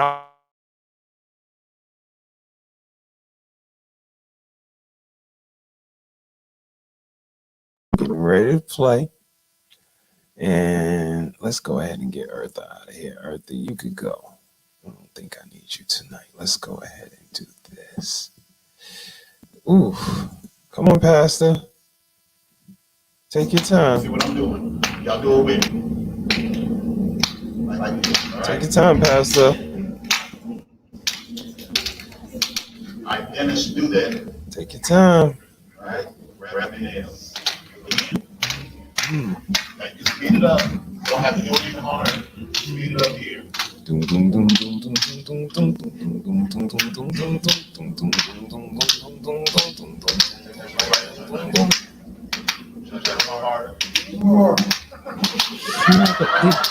the church say amen? That's right. So that's the funny thing about it. Just because you want to go harder, don't mean they want it. So you have to start slow and ask them if they want a little bit more.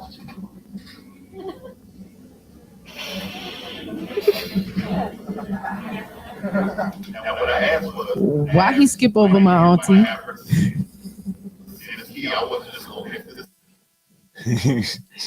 Why he just skip over my auntie? He said, I'm gonna skip over this one. I'm gonna go to the net with the booty hanging out of the next one. Wait a minute. We living in some unique times. That wasn't church real, right? What would y'all do if that was y'all church? But before you answer that, no.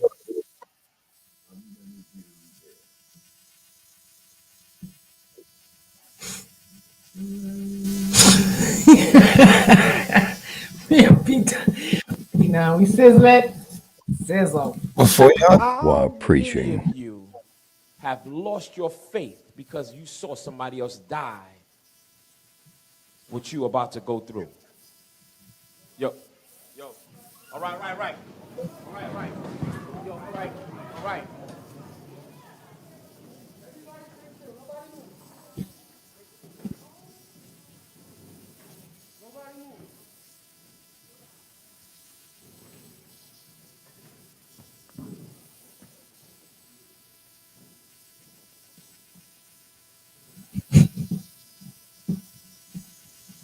I love my man in the back. He is sitting so smooth and nobody move. He is sitting smooth and cool with the armed robbers in the building.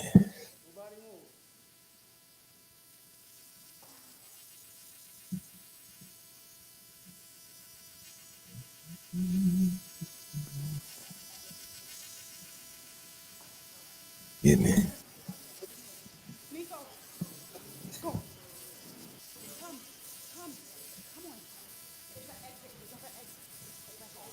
Okay. Yeah. And I know y'all like, yeah, we about to chime in now because he usually play two and then we chime in. But nope, not today. I got one more for y'all. Before y'all chime in, got one more. Got one more. Say amen. Happened here at the church on Remsen Avenue in Canarsie. The bishop believes that he was targeted for some reason. Yo. All right. As Bishop Lamar Whitehead delivered his sermon inside his church in Canarsie, the leaders of Tomorrow International Ministries, police say 3 masked, armed men burst in and stole more than $1 million worth of jewelry, including a Rolex, from the bishop and his wife. The church's live stream captured the robbery. When I see them come into the sanctuary with their guns, I told everybody, get out. As he later recounted on Instagram, Whitehead feared the men would harm his parishioners. They didn't fire any shots, but Whitehead says they stole plenty. Took my watch, took my jewelry, took my bishop's ring, took my wedding band. They took my bishop's cross. Police say the robbers fled on foot, got into a white Mercedes-Benz, and drove away eastbound on Avenue D. Now back in the headlines, he responded to critics who accuse him of being too flashy. You know, it's my prerogative to purchase what I want to purchase. If I worked hard for it, I can purchase what I want to purchase. Okay. Y'all can go now. First of all,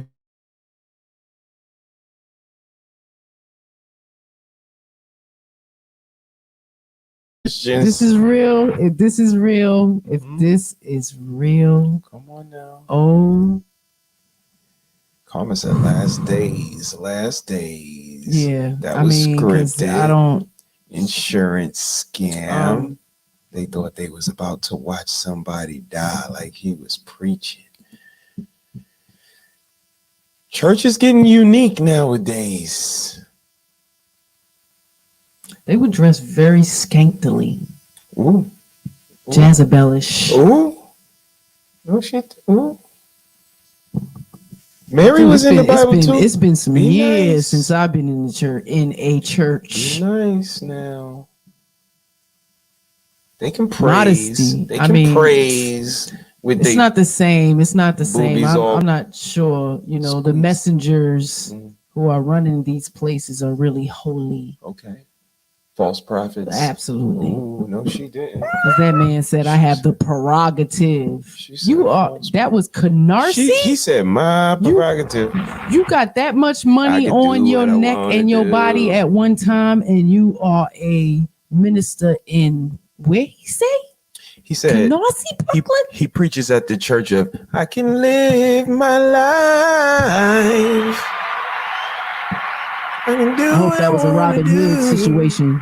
They took that, took that money and put it back in the hood. B9, what you got, man? What you got from my prerogative? Pastor, my prerogative. I dare them rob a man, and I know it wasn't the same man in the same video. Right. Dare them rob a man of the cloth of the same ilk that took his holy hand to spank some sinner booty and make that booty cleansed and sanctified. Layeth hands. And the Lord jiggle and wiggle out of that booty. Come on, brother. And you have the nerve to take the jewelry off of someone of that ilk? Elk.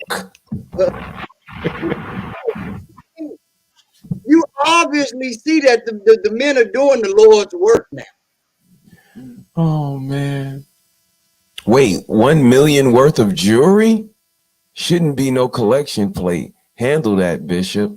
$1 million. I mean, he had on 500,000. His wife had on 500,000. Come on, B9. But how hard did he work? Because he said himself, if you work hard for it, how hard did he work for it? He preacheth unto his flock, they giveth unto him. And you know, while his flock cometh to robbeth him. and the Lord giveth and the Lord taketh away. There you go. So, there you pay all your worldly possessions. Yeah, he worked them. No. But all of this just shows why we have no faith in the church or in religion at all, or at least personally, because I'm in show business, so I know a good show when I see it. You know, I understand, you know, that going to church and watching the WWE is so many similarities, it's embarrassing. So it's all scripted, it's all an agenda. And the sad part about it is that you're giving money, tithes, energy, resources, and you're not even getting real information. You're not even getting the truth. So you're bartering a bad deal in every way, shape, or form. The bad part about it is they get you believing. They get you believing that pastor spanking your ass is different than the neighbor spanking your ass. It's okay for your husband to watch pastor spank your ass. You fucking serious? Yeah. Now, like I said, I have no hate to the pimp gang. I respect it. Am I saying be a pimp? No. I'm not saying treat women in any bad way or this and that, but from a mentality standpoint, yes. But that's bullshit thinking that you gotta call a spade a spade. Don't call pimping religion. Don't call exploitation scripture or how things are to be done. All bullshit, no matter where you see it, no matter how well dressed it is. And that's the main problem right there. Is that we as black people can get away with so much shit if we dress properly. That's why them bitches dressed up so good to get that free meal. Because they figured if they dressed up good enough, how could this nigga deny 18 fine bitches? Karma checked in. Karma said that ish was set up. He about to get $1 million for $20K worth of jewelry. It'll come out. Just give it time. Don't play with God. That's right. We know that. But let's not leave the church just yet. Mrs. Harris, come to the front. We are designed to take what we pour into you and increase it and make it better. You increase it, you appreciate it, and you multiply it. This breaks all sociological orders of the culture we're living in now. Because we are raising up women to be men.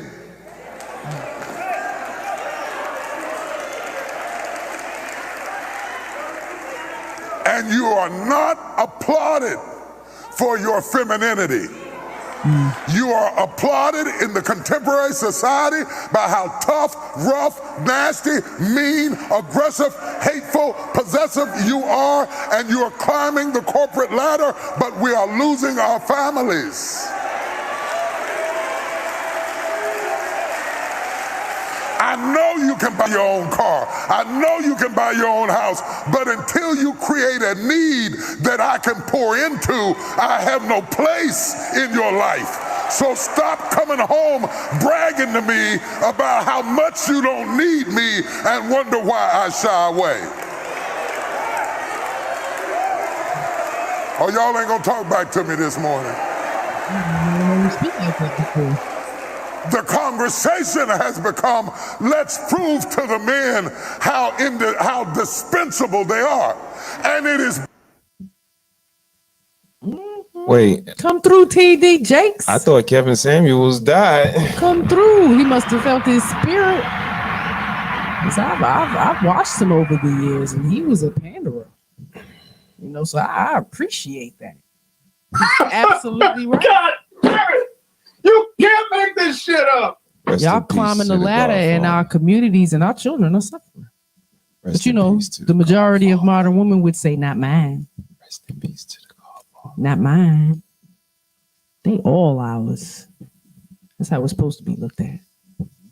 But we not there no more. We need to get back there, because when I'm out in the streets, they all mine. I'm protecting yours. I don't even look for you to protect mine. I just hope you would, because that's the type of person that you are, the type of human you are. But we're not doing that. All right, TD Jakes, I might have to look up that whole sermon. That was awesome. No doubt. And, you know, Chris, I agree. Just coming from a different place. But he was under fire for those comments. They weren't received very well. What do you think, B9, about the pastor's comments? Or about how he was received? Well, fuck the other ones. Yeah, I'm focused more on what Mr. Shesaid just said, how those comments were received. Because TD Jakes and Potter House did not get to the heights that it has reached by preaching that message. No, it has absolutely by always being sympathetic and empathetic to the needs of the poor black woman and how God is going to provide some way, somehow, and do this and do that. And now we're actually applying facts to this message. And I'll allow it because he's a powerful black figure, this, that, whatever. But You late to the party, and I don't know how genuine you are with this message, because you are had ample opportunity while Kevin Samuels was alive. Yes. To preach the same message clearly aligns with Kevin Samuels' message, but you never took advantage of it. I parallel this to a Tupac situation where we got the Ja Rules and all of these people wearing bandanas and this and that, trying to replace somebody else in their own different way, whether it's book style, rap style, whatever the case may be. All pointed out the fact that and we didn't appreciate they had The sound cutting. Oh, you back now. I think they had ample time to do it. So exploitation to now pick up somebody else's message that you weren't aligned with in any way, shape, or form when they were doing the message. Yeah. Very coincidental that, the Godfather not walking around no more, but he's definitely taking his talking points and speaking to them when he was not before. I definitely noticed that as soon as it came out his mouth. I'm like, wow, that was absolutely a KS talking point. But he definitely took it and ran with it. But let's do this. I got a couple more. I gotta get to these because I've been sitting on them. Let's do it. Have the capacity for pregnancy. There are also trans men who are capable of pregnancy, as well as non-binary people who are capable of pregnancy. So this isn't really a women's rights issue. We can recognize that this impacts women while also recognizing that it impacts other groups. Those things are not mutually exclusive, Senator Hawley. Oh, so your view is that the core of this right then is about what? So I want to recognize that your line of questioning is transphobic, and it opens up trans people to violence by not recognizing that. Wow, you're saying that I'm opening up people to violence by asking whether or not women are the folks who can have pregnancies? So I want to note that 1 out of 5 transgender persons have attempted suicide. So I think it's important because of my line of questioning? So we can't talk about it? Because denying that trans people exist and pretending not to know that they exist. I'm denying that trans people exist by asking you if you're talking about women having pregnancies. Do you believe that men can get pregnant? No, I don't think women can get So you're denying. Okay. Hold your thoughts. I know that was a bit much to take in, but I want y'all to hold on just for 1 second. Because I got one more.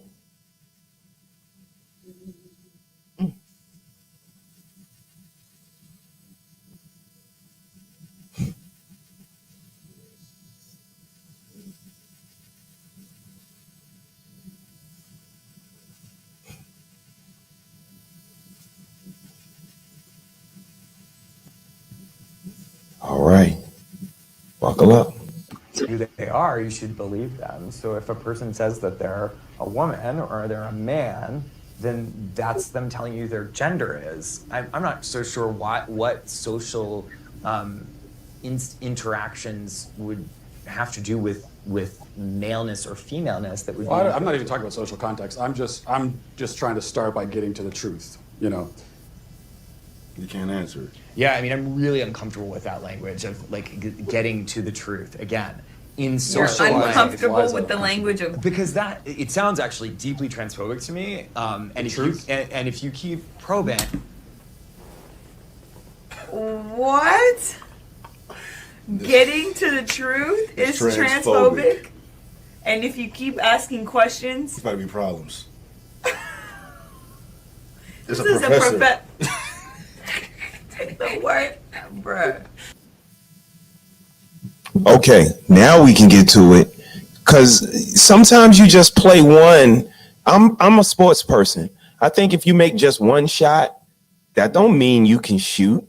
If you score just one touchdown, that don't mean you can catch. You got to do it again.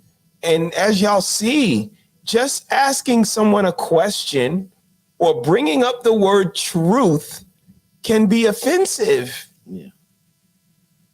I want to know what y'all think about that. Mrs. Harris, let's start with you. It's a goddamn sensitive ass word.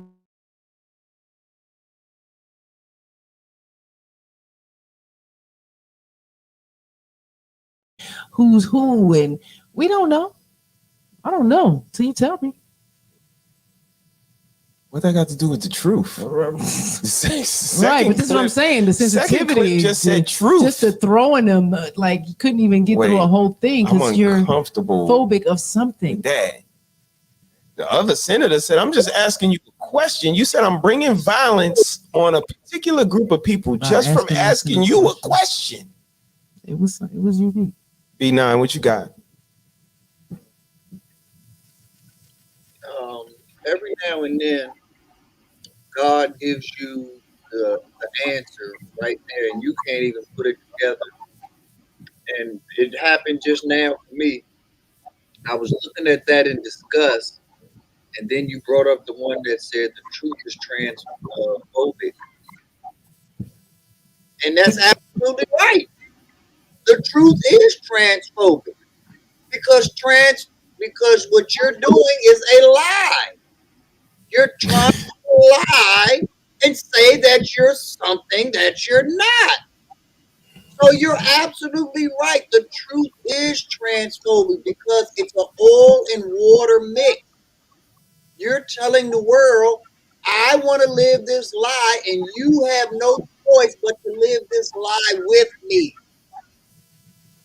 And if you don't live this lie with me, you hate me. I don't hate you. But Right. This is my personal, individual, specific truth. Okay. But I'm not to live the lie with you. I don't hate you. And right. It's the same thing as vote or die. There's been plenty of times I have not made it to vote, and I didn't die. You didn't. You still here. Here. And guess what? I voted the next time though, because I didn't die. Right. So good point. Stop dealing with these absolutes and these polars, these extreme polars. Like there's so much middle ground. But y'all have read 50 Shades of Gray. But when it comes to other things, it's only black and white. Okay, let's make it black and white then. There's the truth, and then there's non-truth. Period. Black and white, since that's how you like it. And the truth is what God made. Would my life have been easier if I was a Caucasian American and living in America? Yes. But God made me black, and I love it. It is what it is. Would I have more advantages and not be worried about getting drafted or selective service if I was a female? Yes. But God made the decision that I was going to be a man. End of story. That's true. It's been decided. That's what truth is. Whatever God decides. And that's the end of the story. That's truth. It's been decided. Right. This was a dope show. It was What Would You Do? I got one last clip before we get out of here. And this is not about what we would do. This is about what they gonna do. When y'all hear these people on the name of this list, what the hell they gonna do? Get very interesting. Confirmed by multiple sources. Bill Clinton, George Mitchell, Alex Baldwin, Ralph Fiennes, George Hamilton, Dustin Hoffman, Kevin Spacey, Liz Hurley, Laura Hutton, Janice Dixon, Naomi Campbell, Christy Turlington, Henry Kissinger, which may be one of the most evil men on the world. He is, yeah. Joan Rivers, Courtney Love, Mick Jagger, Courtney Guest, Phil Collins, Simon LeBon, Charlie Rose of PBS, Richard Branson, Candace Bushel, Tom Ford, Vera Wang, Nadia Byerlin, Co Stark, and here's some more.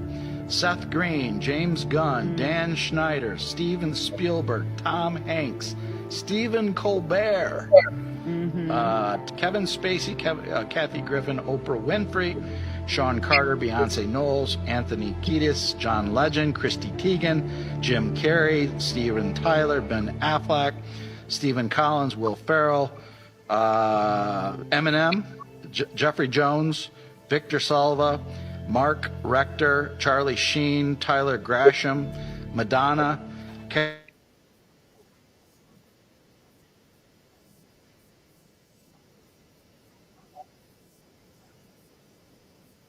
Yeah, forget what we gonna do. And that Epstein list, popcorn at. That Epstein list is long, extensive. That's horrible. With names on it. So when that come out, that's gonna be something. What they gonna do is the question. What you think about that list, B9? That was extensive. The truth is something else, ain't it? It comes to the light, they say.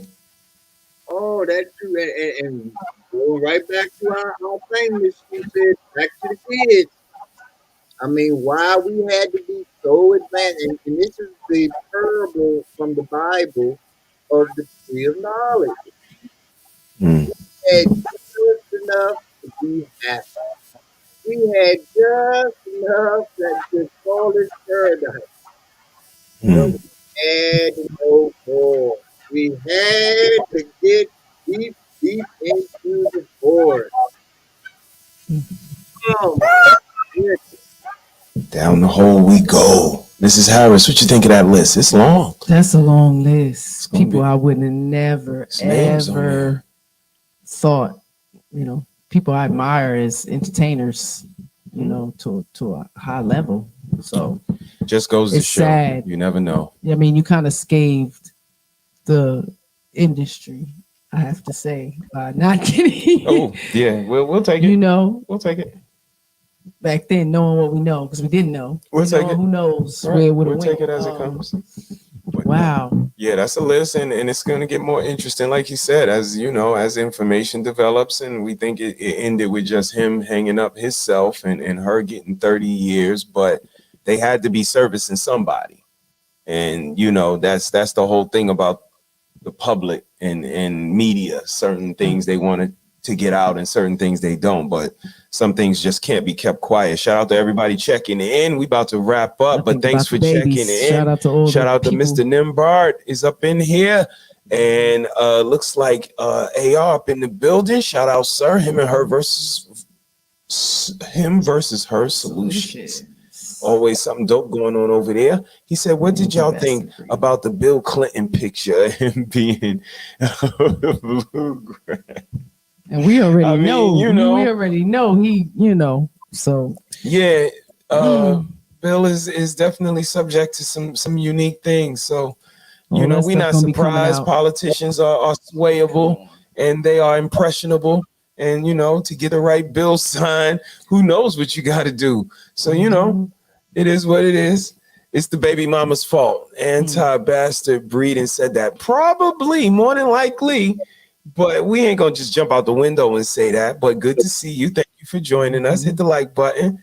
And shout out to Critically Drinking on the check-in. Sean is on the check-in. Shout out to you, sir. Hope y'all are doing well. We had a good conversation tonight, y'all. It was what would you do, just to give us a little bit of fun. We interjected ourselves in some hypothetical scenarios and just to find out what we would do. We had a nice conversation. Y'all check it out on the rewatch. Hit the comments and let us know what y'all would do in all of those scenarios. We would love to know. And B9, we're going to give you the floor so that you can bid us a good night and let the people know what you think about what you would do particularly and what they should do moving forward for the rest of the week till they see us next week. Well, as usual, another great show brought to us by Mr. He Said, Mrs. She Said. Thank you all for using your platform to make change and make a difference and evolve us to a better day and to better tomorrow.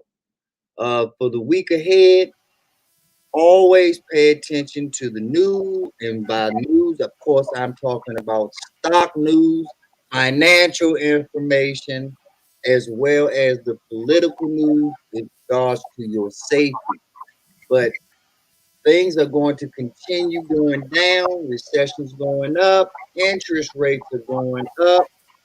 Save your money. A rainy day is coming, ladies and gentlemen. For a lot of people, it's already here, but it's going to get a lot worse. So please save your pennies. They are going to look like dollars later on down the road.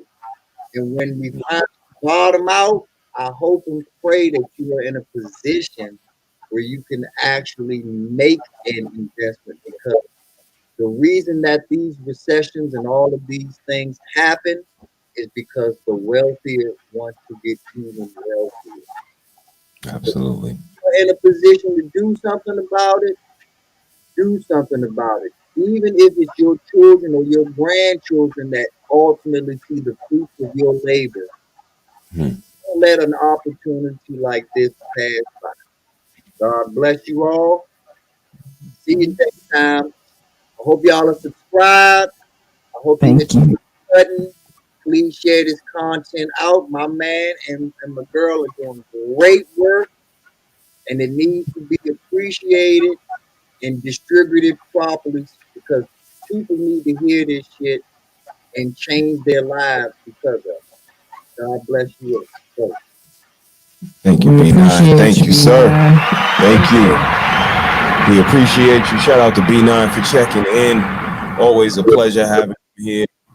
And, you know, Mrs. Harris, what do you got to say about what you would do the week to come and anything else you might want to add? What you would do? I mean, you know, self-reflection is important, so please do that. Yes. Be mindful of others. Help people when you can. Check that chip on your shoulder. I didn't do it. Check the chip on your shoulder. Okay. The chip on the shoulder. The chip on the damn shoulder. That's right. Because the person next to you got some shit going on too. That's right. And they don't You are deserve not that. the only one. They don't deserve You are not the only one. That's right. When I say you are not alone, you are not alone. Michael said it. Anything you going through, somebody else is going through. So just be mindful of that. You know, like hubby said, be kind to somebody that's not you, but always be kind to yourself. I just felt it. I felt it. I like that. I felt it. All right. But yeah, I agree with her. You know, it's what would you do? That's exactly the thing. The onus is on you. Like, think about your moral compass. Think about what you're willing to put yourself on the line for, what you're not. But all of it requires a certain reflection on oneself. And I think that's where we start. If we're going to be well-rounded, if we're going to have knowledge, if knowledge is power, and we're going to be, you know, good people, I think it all starts with us looking at ourselves, seeing what we got, what we could build on, what we can, you know, shy away from, and so on and so forth. So, you know, what you would do is what you would do. And I think me personally, I'm absolutely putting people first, putting humanity first.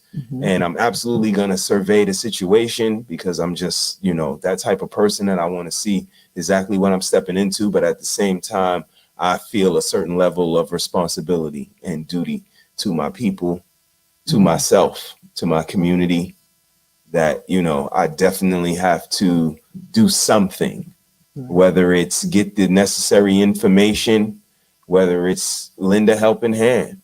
But I'm absolutely gonna, you know, raise an eyebrow, find out what's going on in this situation, especially if I'm in the area. It's just, I owe myself that as a human, because something could pop off and go the other way. And I want to be aware of what's going on. Hey, Ashley, High Value Wives on the check-in. Hope all is well. Peace, you love.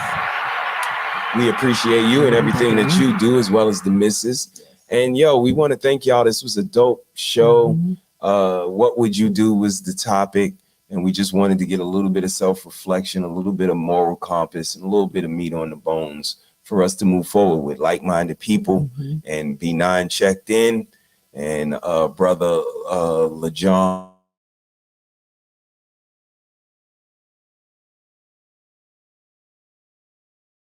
conversation. Absolutely. Brother Clarence checked in from Let's Talk a Better Black Life. And it was a dope conversation, man. B9, we appreciate you. We love you.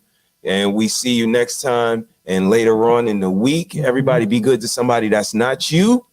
Because that's when real character comes through, man. That's when it really shines, man. So y'all check out the ending. We be back next week. We love each and every last whiz none of y'all.